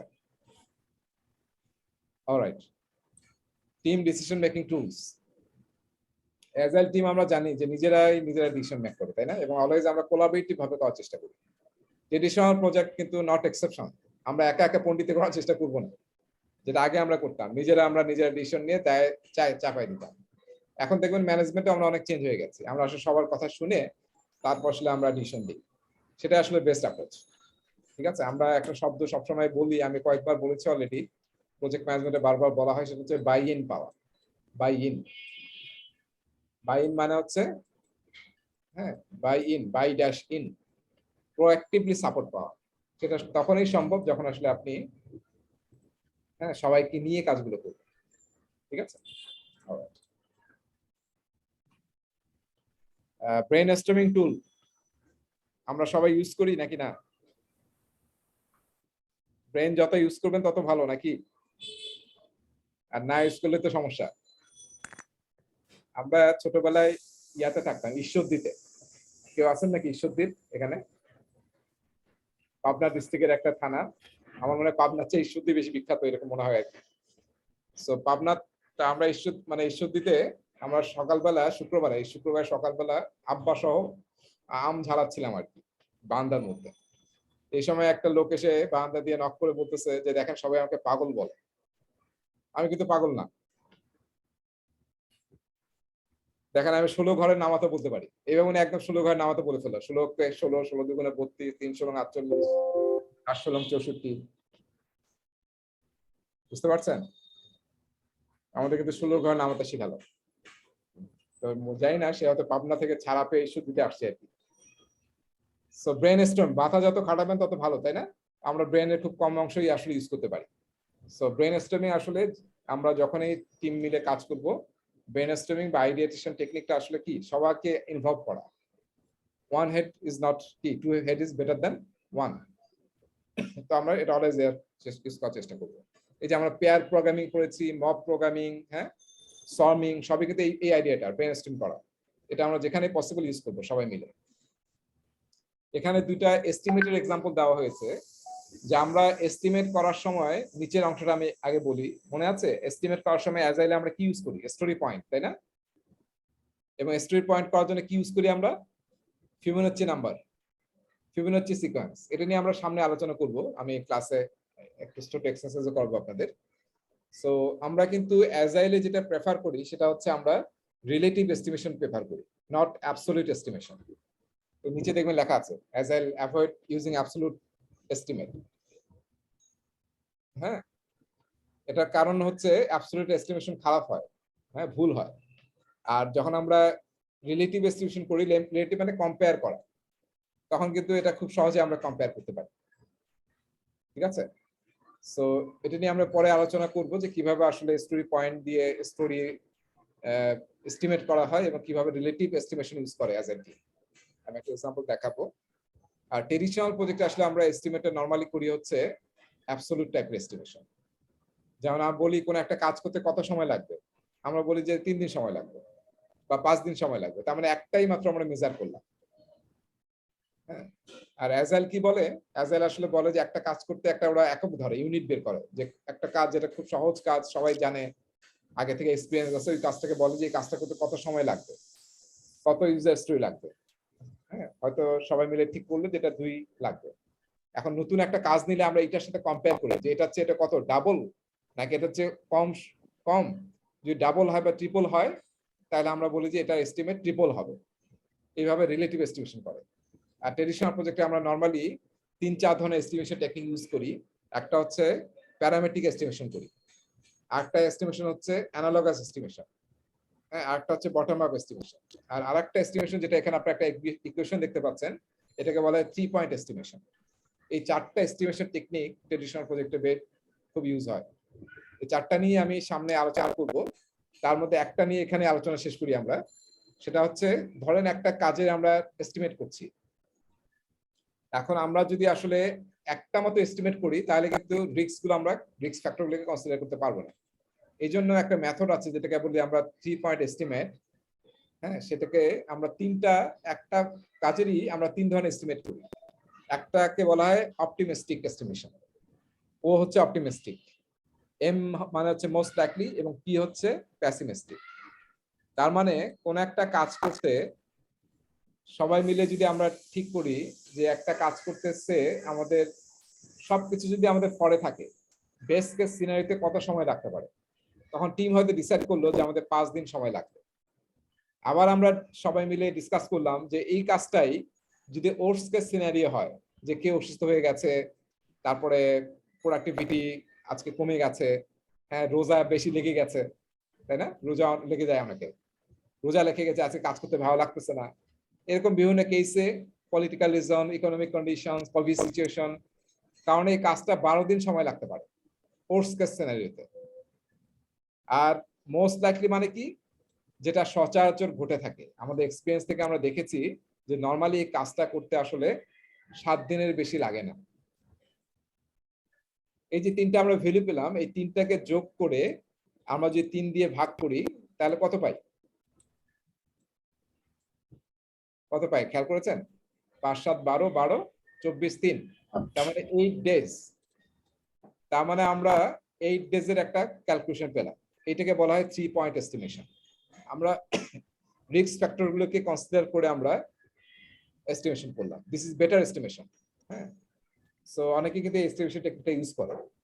এটার একটা ভার্সন আমরা এখানে দেখতেছি যেটাকে বলা হয় 3 পয়েন্ট এস্টিমেট, কিংবা এটাকে বলা হয় ট্রায়াঙ্গুলার এস্টিমেশন। আর আরেকটা যেটা এস্টিমেশন আছে যেটাকে আমরা পার্ট বলি, অনেকে হয়তো এই নামটা শুনেছেন, পার্ট শব্দটা, PERT। আমি একটু লিখি। পার্ট মানে হচ্ছে program evaluation and review technique, PERT বলা হয়, PERT মানে হচ্ছে program evaluation and review technique. হ্যাঁ,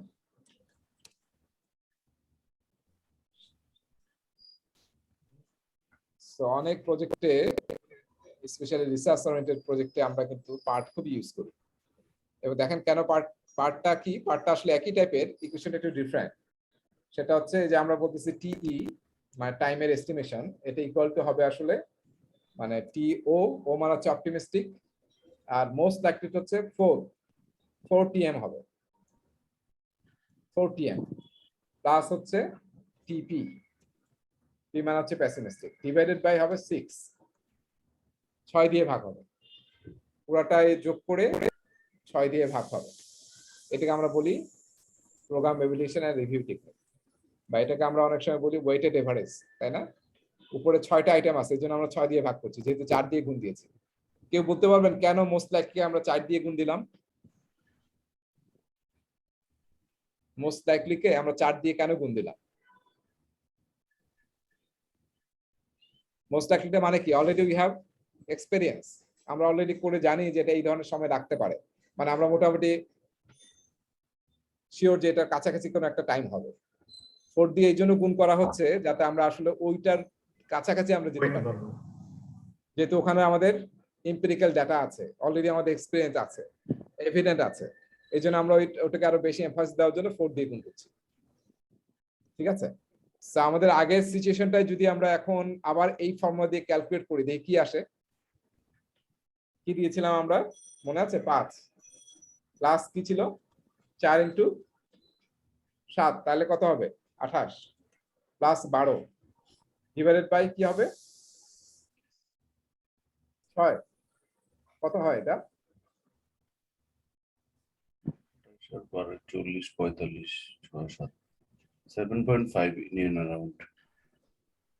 তাহলে কত হয় 7.5, তাই না? সবাই আগেরটার সাথে পার্থক্য দেখেছেন? আগেরটা কত ছিল? 8 ছিল। 8 ছিল, আর আমরা যখন এই ফর্মুলাটা ইউজ করলাম আমরা কিন্তু ক্লোজ টু মোস্ট লাইকলিতে কাছাকাছি আসছি কিন্তু আরো। ঠিক আছে, সো এই পার্ট আসলে এই পার্টটাকে আমরা বা যেটা আমরা বললাম ওয়েটেড এভারেজ কিংবা এটাকে বলা হয় বেটা ডিস্ট্রিবিউশনের ফর্মুলা। এখানে কিন্তু আসলে আমরা মোস্ট লাইকলিকে বেশি এমফাসিস দিচ্ছি। যে সমস্ত জায়গায় আমাদের এভিডেন্স আছে সেখানে আমরা পার্টটা ইউজ করি, আর যেখানে এভিডেন্স কম সেখানে জেনারেলি আমরা ট্রায়াঙ্গেলরটা ইউজ করি। এই ফর্মুলা দিয়ে একটা অঙ্ক পরীক্ষা আসতে পারে, আপনারা এটা মনে রাখবেন, যেহেতু ভিডিও থাকবে এখান থেকে পরীক্ষা কিন্তু একটা প্রশ্ন আসতে পারে অঙ্ক। অনেকগুলো কথা বলেছি এখানে। আর একটা কথা হচ্ছে যে আমরা যেমন টাইমের ক্ষেত্রে এটা বের করলাম, সেম জিনিস কিন্তু আমরা কস্টের ক্ষেত্রেও বের করতে পারি। একটা কাজ করতে অপটিমিস্টিক কত সময় লাগতে পারে, কত খরচ হতে পারে, পেসিমিস্টিক কত খরচ হতে পারে, আর মোস্ট লাইকলি কত খরচ হতে পারে।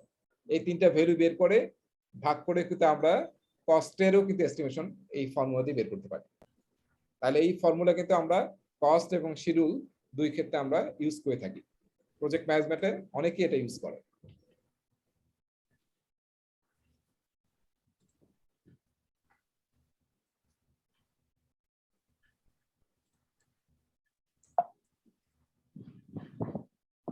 ওকে, আমি একটু ক্লিয়ার করে দিই। আচ্ছা, এরপরে আসেন টিম টাস্ক অ্যাকাউন্টেবিলিটি। এখানে দেখেন ডান দিকে কিসের ছবি আছে? গ্যান্ট চার্ট, আর নিচে কি আছে?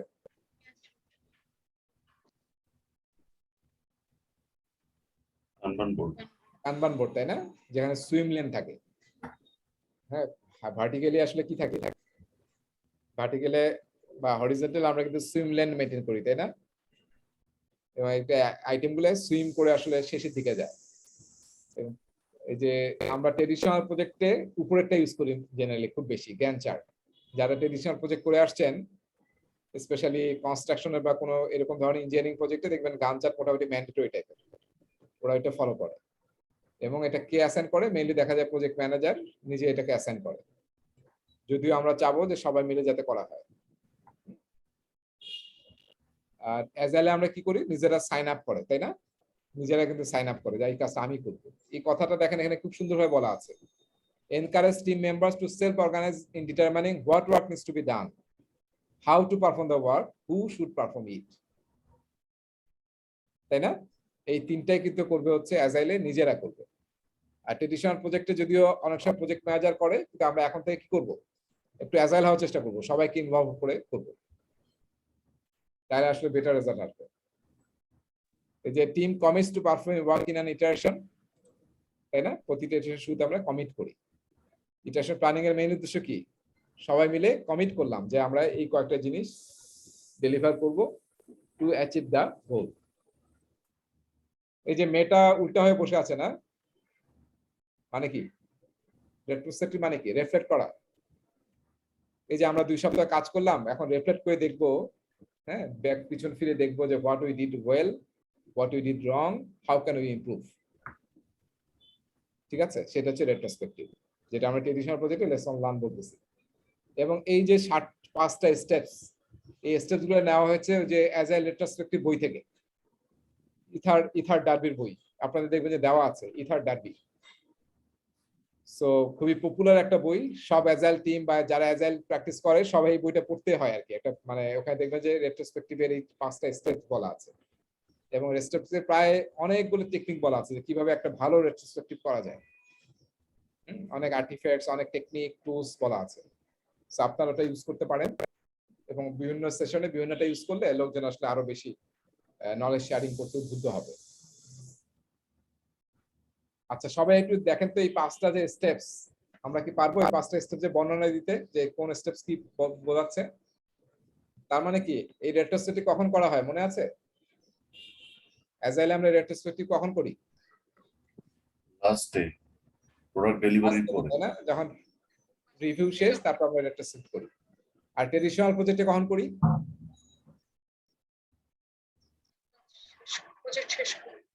না না, প্রজেক্ট শেষে না, কিন্তু এটা কিন্তু আবার ভুল হয়ে যায়। প্রজেক্ট শেষে একটা হবে, কিন্তু থ্রু আউট দা প্রজেক্ট করতে হবে, সেটা আমরা নিজেরা ডিসাইড করে নেব। টিম চার্টারে কিংবা কমিউনিকেশন ম্যানেজমেন্ট প্ল্যানে আমরা বলে রাখবো যে আমরা প্রতি মাসে একবার করবো, নাহলে তো শেখাটা হবে না। যেটা আমরা এই প্রজেক্টে শিখছি সেটাও তো আমরা প্রজেক্টের নেক্সট স্টেপে কাজে লাগাতে হবে, তাই না? এই জন্য কিন্তু প্রজেক্টের মাঝে মাঝেও কিন্তু কন্টিনিউয়াসলি আমাদেরকে লেসন লার্ন সেশন করতেই হবে। অ্যাজাইল এটা বিল্ট ইন করে দিচ্ছে যাতে আমরা ম্যান্ডেটরি করতেই হবে। আর ট্রেডিশনাল প্রজেক্টে বিল্ট ইন না, কিন্তু আমাদেরকে এটা কিন্তু শুরু করতে হবে। নট মানে ভেরি গুড থিং, ভালো জিনিসগুলো আমাদেরকে অলওয়েজ নিয়ে আসতে হবে। আর কানবানে কখন করা হয়? কানবানে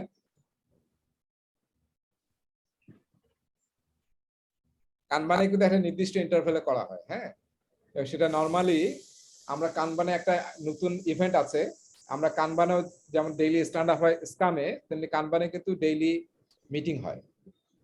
সেটা নরমালি 30 মিনিটের মতো হয় কানবানে। আবার কানবানে আরেকটা স্পেশাল মিটিং হয় যেটাকে বলে রিপ্লেসমেন্ট মিটিং। তার মানে নতুন আইটেম নেওয়া, এখন আইটেম শেষ, আমাদের কোনো আর ফ্লোর মধ্যে কোনো আইটেম নাই, ব্যাকলগে সব ফ্লোয়ে ডান হয়ে গেছে, তাহলে আমরা এখন রিপ্লেসমেন্ট করব, নতুন আইটেম নিয়ে আসবো। সেটার জন্য একটা আবার মিটিং হয় ওদের 2-3 ঘন্টা। আর আরেকটা হয় মানে আপনার রেট্রোস্পেক্টিভ নিয়ে, সেটা নরমালি ওনারা ডিসাইড করে যে যখন একটা ভালো অ্যামাউন্ট অফ প্রোডাক্ট বা ডেলিভারেবল তৈরি হয়ে যাবে, তারপর ওনারা ডিসাইড করে যে আমরা হয়তো 1 মাস বা 2 মাস পর পর রেট্রোস্পেক্টিভ করব।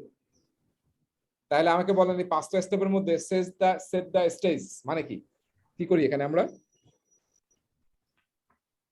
স্টেজ সেট করা, তার মানে সবাইকে নিয়ে আসা, সবাইকে চেক ইন অ্যাক্টিভিটিস করে আমরা বিভিন্ন। এই চেক ইন অ্যাক্টিভিটি দেখবেন যে আপনাদের এখানে একটা এক্সারসাইজ আছে, এখানে দেখবেন যে বলা আছে ইএসভিপি, আমি দেখাবো সামনে আছে, বিভিন্ন চেক ইন অ্যাক্টিভিটি করা। তার মানে সবাই যদি উদ্বুদ্ধ হয়, হ্যাপিলি যাতে নলেজ শেয়ার করার জন্য উদ্বুদ্ধ হয়, এই জন্য কিছু মানে কি বলবো এটাকে, নলেজ শেয়ারিং এর কিছু গল্প বলা, নলেজ শেয়ার করলে বেনিফিট হবে, এরকম বিভিন্ন টেকনিক আছে, আপনি বিভিন্ন রেট্রোস্পেক্টিভ বই থেকে পাবেন। সেটা হচ্ছে check in activity, set the stage. তারপরে মানে আপনার স্টেজ মানে কি, রুমের মধ্যে এনাফ হোয়াইট বোর্ড রাখা, তারপর পোস্টিং নোট রাখা, সবাই যাতে ব্রেইনস্টর্ম করতে পারে, ড্র করতে পারে, অ্যানালাইসিস করতে পারে, এই জন্য এই ধরনের ফ্যাসিলিটি গুলোকে রাখা। ঠিক আছে, এটা হচ্ছে সেট দ্য স্টেজ। একটা হচ্ছে মাইন্ডসেট তৈরি করা নলেজ শেয়ারিং এর, একটা হচ্ছে স্টেজটা ফিজিক্যালি সেট করা। 2 নম্বর হচ্ছে গ্যাদার এন্ড শেয়ার ডাটা। এটা কি? তার মানে এখন সবাই চলে আসছে, সবার কাছ থেকে কি করবে এখন, কার কোনটা ভালো লেগেছে, কোনটা খারাপ লেগেছে, কোনটা মনে হচ্ছে যে ঠিক হয়নি, এই ধরনের গ্যাদার এবং শেয়ার করব সবাই মিলে। এই জায়গায় আমরা কি করব, কারো কি মনে আছে? 2 ধরনের ডাটা আমরা গ্যাদার করব, একটা হচ্ছে কোয়ান্টিটেটিভ ডাটা, আর একটা কি কোয়ালিটেটিভ ডাটা, তাই না?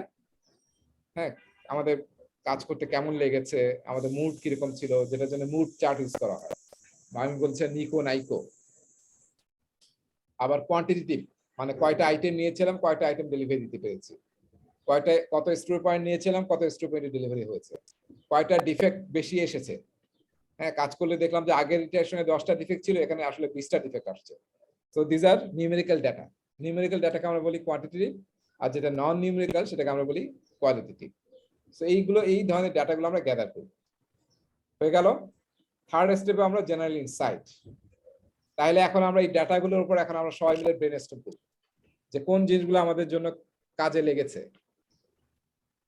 কোথায় কোথায় আমরা চ্যালেঞ্জ ফেস করেছি, রুট কজটা কি, চ্যালেঞ্জটা কিভাবে মিটিগেট করা যায়, কোন জায়গায় আমরা প্রবলেম পেয়েছি, সেই প্রবলেমটা আমরা একদম একটা রুট কজ অ্যানালিসিসে চলে যাই, যেটার জন্য আমরা ফিশবোন ডায়াগ্রাম বা হোয়াই টেকনিক ইউজ করি। এই দুটো নিয়ে আমি পরে কথা বলবো, ফিশবোন ডায়াগ্রাম এবং হোয়াই টেকনিক দিয়ে আমরা রুট কজটাকে আইডেন্টিফাই করার চেষ্টা করি। এগুলো হচ্ছে জেনারেট ইনসাইট, যাতে ওই রুট কজটা আমরা দূর করতে পারি, তাহলে নেক্সট আমাদের আর প্রবলেমটা হবে না।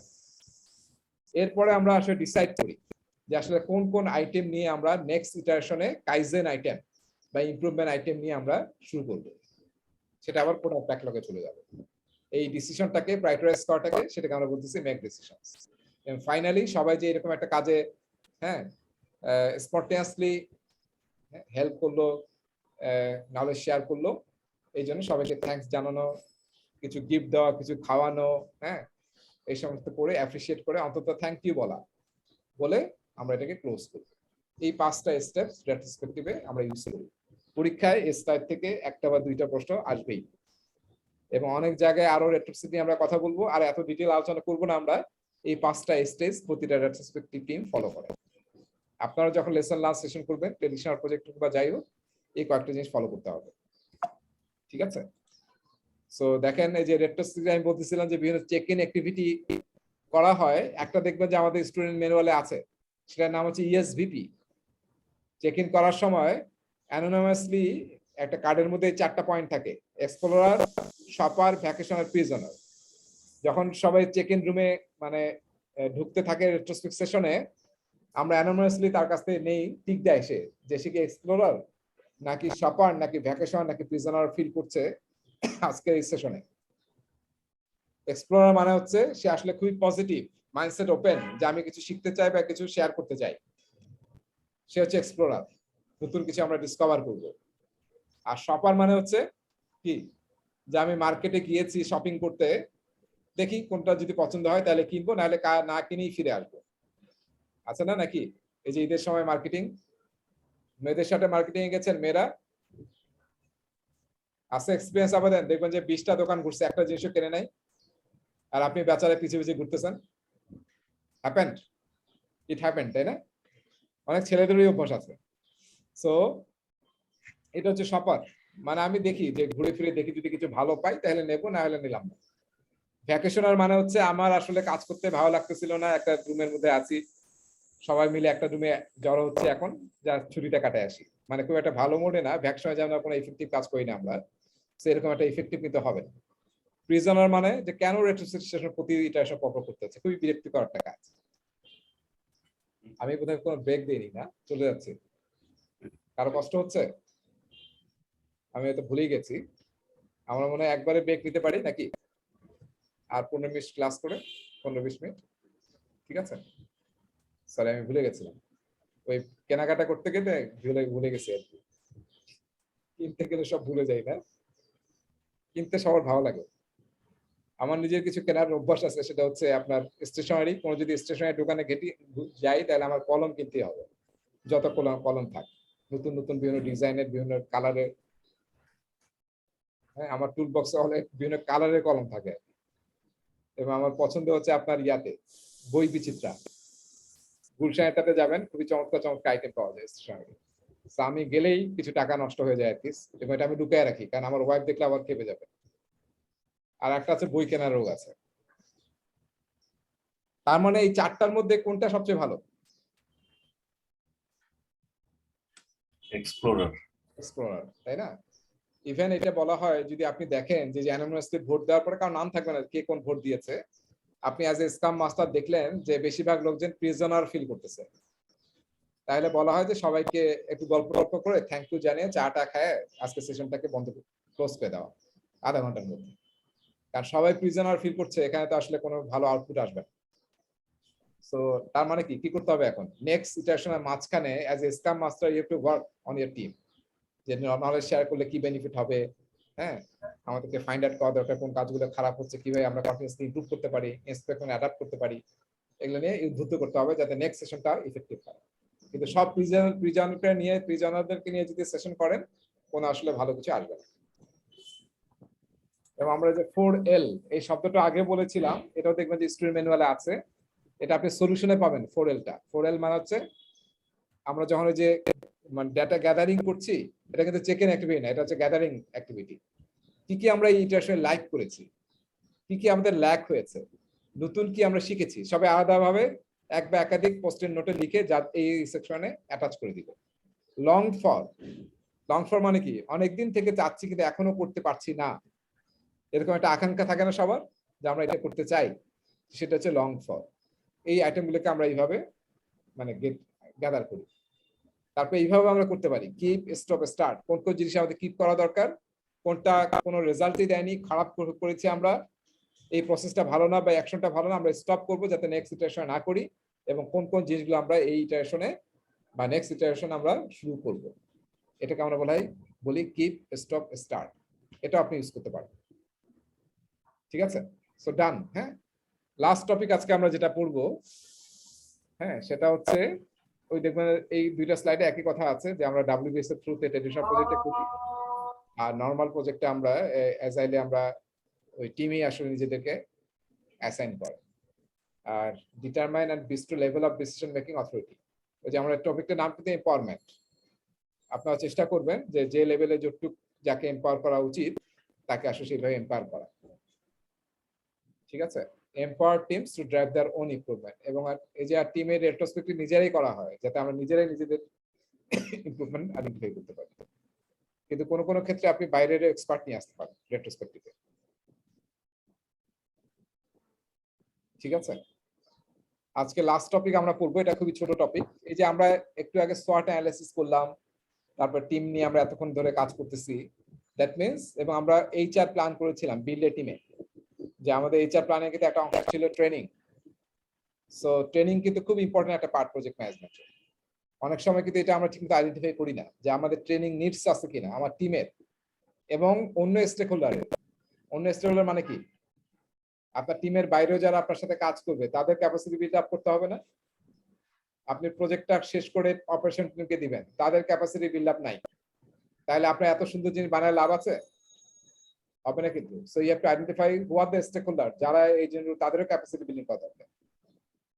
হ্যাঁ, সো সরকারি প্রজেক্টে যে দেখবেন প্রজেক্টের টিম তো ট্রেনিং এর মধ্যে ইনক্লুডেড থাকে, যে মিনিস্ট্রি বা যে এজেন্সি করতেছে তাদের লোকজনকে কিন্তু প্রায় 50% বা 60% তাদেরকে ইনক্লুড করতে হয়, কারণ আলটিমেটলি প্রজেক্টটা শেষ হলে এই এজেন্সি কিন্তু এটাকে হ্যান্ডেল করবে।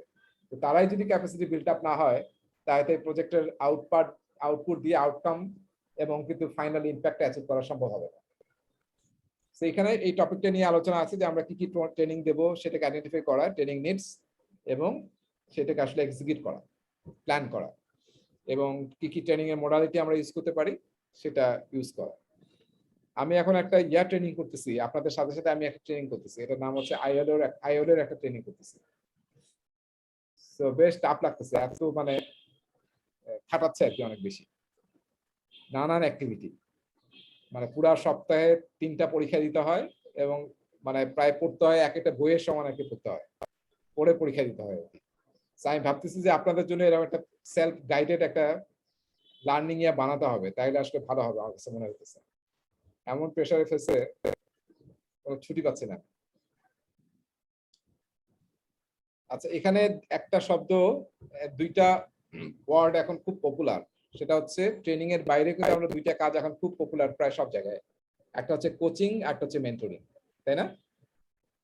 খুবই ইম্পর্টেন্ট। ট্রেনিং তো আসলে অনেক টাকা খরচ হয়ে যায়, তারপরে একটা নির্দিষ্ট সময় নির্দিষ্ট কিছু আপনি শিখালেন, তারপরে ট্রেনিং শেষ হয়ে গেল, শেষ।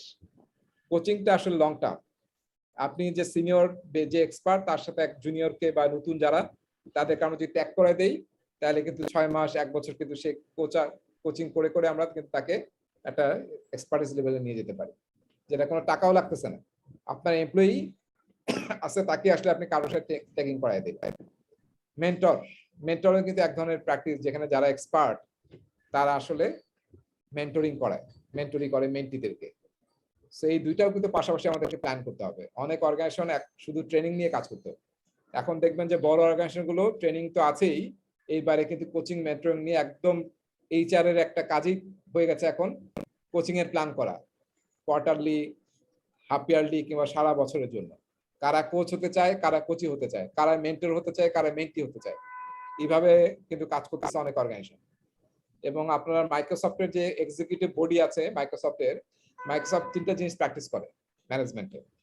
আমি সেদিন একটা লিঙ্কডইনে ভিডিও দেখছিলাম, আমার কাছে খুব ভালো মনে হচ্ছে। একটা হচ্ছে মডেল, কোচ এবং কেয়ার, এই 3টা আমাদের প্র্যাকটিস ম্যানেজমেন্টের। মডেল, কোচ এবং কেয়ার। মডেল মানে আপনি যা বলছেন আপনার টিমকে, ইউ হ্যাভ টু মডেল ইট। আমরা বলি ওয়াক দ্য ওয়াক, হ্যাঁ, বা টক দ্য ওয়াক, মানে আপনি যেটা বলছেন সেটা করে দেখান, তাহলে আপনার জুনিয়ররা আপনার এটা করবে।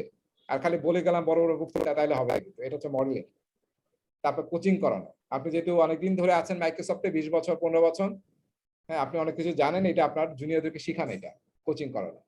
আর হচ্ছে কেয়ার করা, সবাই যাতে ডেভেলপ হতে পারে অ্যাজ এ টিম, তার জন্য ক্যারিং, ক্যারিয়ার প্ল্যানিং করা, সবার গ্রোথকে দেখা, সবাই যাতে গ্রোথ মাইন্ডসেট হয়, এগুলো হচ্ছে ক্যারিং করা। এই তিনটা কিন্তু মাইক্রোসফটের ড্রাইভিং ফোর্স ম্যানেজমেন্টের। কি বললাম? মডেল, কোচিং এবং ক্যারিং। আমার মনে হয় খুবই চমৎকার তিনটা টুল, আমরা সবাই নিজেরাও ইউজ করতে পারি। ওকে, তাহলে আমাদের কি করতে হবে? ট্রেনিং গ্যাপ অ্যানালিসিস যেটা আমরা বলি, বা ট্রেনিং নিডস অ্যানালিসিস, সেটা ফাইন্ড আউট করতে হবে এবং আমাদের ট্রেনিং করতে হবে। প্যারিং মানে যে কোচিং এর জন্য আমরা প্যারিং করতে পারি, মেন্টরিং এর জন্য প্যারিং করতে পারি, যেটা আজকাল ইউজ হয় আর কি, training and coaching. So training focuses on building individual skills for use in the present, আর কোচিং হচ্ছে well rounded individuals through long term professional relationship. এই যে আমরা 6 মাসের জন্য বা 1 বছরের জন্য ট্যাগ করাই দিই, between novice and experience employees. খুবই চমৎকার কিন্তু একটা মেকানিজম, এবং এর চেয়ে ভালো লার্নিং কিন্তু নাই। আমরা কিন্তু এখন ইউজ করি যেটাকে আমরা বলি অন দা জব ট্রেনিং, কিন্তু অত হয়তো ফর্মালাইজ করি না। হ্যাঁ, আমার সিনিয়র জুনিয়রকে আমরা শিখি, সবচেয়ে বেশি কোথায় শিখছি বলেন তো? যারা আমরা চাকরি করি সবচেয়ে শিখছি কি ট্রেনিং এ, নাকি আমার টিমের সাথে কাজ করে, সিনিয়রের সাথে, জুনিয়রের সাথে, পিয়ারের সাথে? সবচেয়ে বেশি শিখছেন কার কাছ থেকে? অন দা জবে কিন্তু আমরা শিখেছি। হ্যাঁ, এই জন্য বলা হয় ক্যারিয়ারের শুরুতে ওই যে কি বলে অ্যাপ্রেন্টাইস না শিপ, বা এই ধরনের যে জিনিসগুলো আছে, যে আমরা কোনো টাকা দরকার নেই ভাই, আমি আপনাদেরকে ভলান্টিয়ারি কাজ করব, কিন্তু আমরা উই ওয়ান্ট টু লার্ন। যেখানেই ভলান্টিয়ারি কাজের স্কোপ পাবেন, আপনার অবশ্যই এটা ইনভলভ হবে। এটা খুব ক্যারিয়ারে কিন্তু খুব পজিটিভ একটা ইম্প্যাক্ট ফেলে, অনেক নেটওয়ার্কিং তৈরি হয়, এবং এটা কিন্তু অনেক ভ্যালু দেওয়া হয়। ঠিক আছে, আমাদেরকে গ্যাপ অ্যানালিসিস করতে হবে, আপ স্কিলিং, রিস্কিলিং, তাই না? এই জিনিসগুলো আমরা এখন শুনতেছি না বারবার। অলওয়েজ কিন্তু নিজেদেরকে আপ স্কিল করতে হবে, এবং যারা লিডার, যারা প্রজেক্ট ম্যানেজার, তাদের কিন্তু প্রোঅ্যাক্টিভলি নলেজ সিক করতে হবে। নেভার স্টপ লার্নিং, লিডারের একটা ক্যারেক্টারিস্টিক, নেভার স্টপ লার্নিং, তারাই বড় লিডার। ঠিক আছে, অ্যাজাইল টিমে আমরা পড়েছি টি শেপ এবং I shape. T shape skill মানে কি? জেনারেলাইজ আমরা স্কিল তৈরি করতে চাই, ডেপথ অফ নলেজ থাকবে এক বা একাধিক বিষয়, আর ব্রেথ অফ নলেজ আমরা অনেকগুলো বিষয় থাকবে। সো অ্যাজাইল টিমের যেমন স্ক্রাম মাস্টারের দায়িত্ব হচ্ছে ট্রেনিং, কোচিং, মেন্টরিং করানো। সিমিলারলি মনে রাখতে হবে, আমি বারবার বলেছি, টিমেরও ইন্ডিভিজুয়ালি এক একজনের ইয়া হচ্ছে, আমি যদি এক্সপিরিয়েন্স হই তাহলে লেক্স এক্সপিরিয়েন্সকে বা নভিসকে আমি শিখাবো, যাতে সেও জেনারেলাইজ স্পেশালিস্ট হতে পারে, টি স্কিল তারও হয়। হ্যাঁ, এটা আমাদের মাথায় রাখতে হবে। এই টি শেপ স্কিল করলে একটা বেনিফিট আমরা পাবো, যেটা বিল্ডে টিমের সময় আমরা পড়েছিলাম, সেটা আমি বলেছিলাম স্পফ। কার কি মনে আছে স্পফ? স্পফ মানে কি? Point of failure. Single point of failure. এটা কিন্তু সিস্টেমের ফেলিউর না, মানুষের ক্ষেত্রে এই ফেলিউরটা আরো বেশি হয় অনেক সময়, এবং অনেক সময় আমরা এটার কারণে অনেকে কিন্তু অনেক বেশি কি ম্যাল প্র্যাকটিসও করা শুরু করে, যেটা আই নো এভরিথিং, সে নলেজ ভয়েডিং করা শুরু করে। হ্যাঁ, সো এটা যদি করে ফেলি আমরা নিজেরাই কিন্তু ঝামেলার মধ্যে পড়বো। এই জন্য অলওয়েজ চেষ্টা করতে হবে যাতে স্পপ না হয়। ফাইন্ড আউট করতে হবে আমাদের কাজ করার জন্য যে প্রজেক্টের দায়িত্ব নিয়েছি কি কি কম্পিটেন্সি লাগবে, সেটা আসলে আমাদেরকে হেল্প করবে গ্যাপ অ্যানালিসিস করার জন্য, এবং কি ট্রেনিং দেব, কি ধরনের কোচিং, মেন্টরিং লাগবে, সেটা আমরা ফাইন্ড আউট করব। ট্রেনিং এর মধ্যে আমরা নানান ধরনের মোডালিটিতে আমরা ট্রেনিং দিতে পারি, তাই না? এক নম্বর হচ্ছে সবচেয়ে যেটা ইফেক্টিভ, যেটাকে আমরা ক্লাসরুম ট্রেনিং বলি বা ইন পার্সন ট্রেনিং বলি, instructor led in person classroom training. আরেকটা হচ্ছে ভার্চুয়াল ক্লাসরুম। এই যে আমি ট্রেনিংটা নিচ্ছি, এটা কি 1 নম্বরটা না 2 নম্বরটা?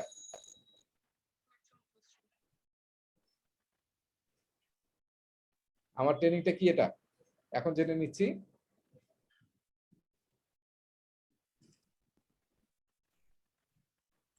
ইনস্ট্রাক্টর লেড ক্লাসরুম নাকি virtual classroom? Virtual. Virtual classroom. হ্যাঁ, ক্লাসরুম কিন্তু ভার্চুয়ালি হচ্ছে, এটা কিন্তু ইনস্ট্রাক্টর লেড ভার্চুয়াল ক্লাসরুম। আরেকটা হচ্ছে সেলফ বেসড রিলার্নিং। এই যে আমাদের ইউটিউবে আছে আমাদের, তাই না? তারপরে লিঙ্কডইনে আছে, ইউডেমিতে আছে, যেগুলো অলরেডি রেকর্ডেড, সেটা হচ্ছে সেলফ বেসড। ডকুমেন্ট রিভিউ করে আমরা অনেক শিখি। আমার অনেক ডকুমেন্ট আমার জমে গেছে আজকে। আমি ভাবছি যে ছুটিতে এই যে সব ডকুমেন্ট নিয়ে আসছি, আমি দেখা যাচ্ছে নাকি পড়তে হবে আমার এক গাদি ডকুমেন্ট, কিন্তু কালকে আবার অফিস করা লাগবে। ইন্টারেক্টিভ সিমুলেশন করে আমরা শিখি না, সিমুলেশন গেম খেলে। হ্যাঁ, বাচ্চাদের বাইরে অনেক বেশি হয়, আমাদের হয়তো সে ফ্যাসিলিটি নাই। সিমুলেশন করলে অনেকে আমরা হ্যান্ডস অন শিখতে পারি। অন দ্য জব ট্রেনিং, যেটা আমরা সবচেয়ে বাংলাদেশে সবচেয়ে বেশি, এটি আসলে শেখার ওয়ে। যদি অর্গানাইজেশন বলে যে আমরা ট্রেনিং দেবো, এই করবো সেই করবো, দেখা যাবে আলটিমেটলি অন দ্য জব ট্রেনিংটাই সবচেয়ে শেখার আসল শেখাটা হয়। ঠিক আছে, এগুলো নিয়ে দেখেন একটু ডিটেল আছে, এবং স্টুডেন্ট ম্যানুয়ালে প্রতিটারই ডিটেল আছে। আমার কাছে খুব একটা ইম্পর্টেন্ট মনে হয়নি, আপনারা জাস্ট একবার রিডিং করতে পারেন যে ভার্চুয়াল ইনস্টলেটেড বেনিফিট কি, এটা আসলে কি জিনিস, এক্সাম্পল সব আছে। আমার মনে হয় উই উইল আন্ডারস্ট্যান্ড। ট্রেনিং নিতে গেলে টাকা পয়সা লাগবে নাকি ট্রেনিং ফ্রি?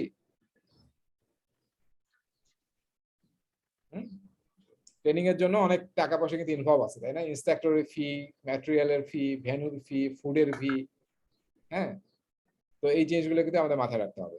ট্রেনিং কস্ট অনেক বড় বড়, বেশ ভালো ভালো অর্গানাইজেশনে আজকাল লিঙ্কডইন লার্নিং প্ল্যাটফর্ম কিন্তু খুবই মানে বলবো যে অনেক একটা ভালো প্ল্যাটফর্ম। হ্যাঁ, যারা আপনারা পারেন, বেশি টাকা লাগে না, যাদের টাকা পয়সা আছে আর কি। ইয়ারলি বোধ হয় আপনার কত লাগে, 20,000 টাকার মতো লাগে। 12 $144 মতো, $20 করে পার মান্থ। সো আপনি একদম মানে ওয়েলথ অফ রিসোর্স পাবেন, একদম রিসেন্ট রিসোর্স লিঙ্কডইন লার্নিং এ। সো আপনারা ইয়ে করতে পারেন, অনেক বড় অর্গানাইজেশন যেমন রবিতে সব এমপ্লয়ীদের জন্য কেনা আছে, যে কেউ ইউজ করতে পারে, এবং ম্যান্ডেটরি করা আছে। আপনারা জেনে খুশি হবেন যে রবিতে ম্যান্ডেটরি আছে, প্রতি সপ্তাহে আপনাকে এক ঘন্টা কিংবা আধা ঘন্টা, 1 ঘন্টা অবশ্যই লিঙ্কডইন এর লার্নিং এর যে কোনো একটা বিষয়ে you have to learn something new. এটা রবির প্র্যাকটিস। দেখেন, মানে প্রতিটা অর্গানাইজেশন যদি নিজেরা লার্নিং কে ইয়া না করে, প্রমোট না করে, তারাও কিন্তু সার্ভাইভ করতে পারবে না। ঠিক আছে, সেই প্র্যাকটিস গুলো করবেন। প্রজেক্টে যখন আপনার অনেক ফান্ড থাকে, অনেক সময় আমরা ফান্ড গুলো খালি ঘোরাঘুরিতে ব্যয় করি। এই লিঙ্কডইনে আমি বললাম যে মাত্র $20 পার মান্থ, এটার কয়েকটা লাইসেন্স কিনে ফেলেন, সবাই যাতে শেখে, ওপেন করে দেন সবার জন্য। This will be helpful. ঠিক আছে, পেয়ারিং এর থ্রুতে আমরা অন দ্য জব ট্রেনিং করতে পারি, এবং পেয়ারিং এর মধ্যে আমরা একটা বলি, যেটা আমরা অনেক সময় বলি জব শ্যাডোইং। আমরা শ্যাডো করে শিখাই, তাই না? যারা পারে তারা শ্যাডো করে জুনিয়রদের শেখায়। আবার আরেকটা আমরা সামনে আলোচনা করবো, রিভার্স শ্যাডোইং। রিভার্স শ্যাডোইং মানে কি? তার মানে যে পারে না তাকে যে আমি শিখালাম, সে এখন করে দেখাবে যে তারটা ঠিক হয়েছে কিনা। আমি যে এক্সপিরিয়েন্স আসি, হ্যাঁ, দেখবো যে তার ঠিক মতো হয়েছে কিনা। আমার মনে হয় আর্মিতে বা ইয়াতো এরকম হয়, তাই না? যারা ইনস্ট্রাক্টর থাকেন, কিভাবে একটা পিস্তল চালাতে হবে, তো দেখাচ্ছে যে এইভাবে পিস্তল ধরে চালাতে হবে।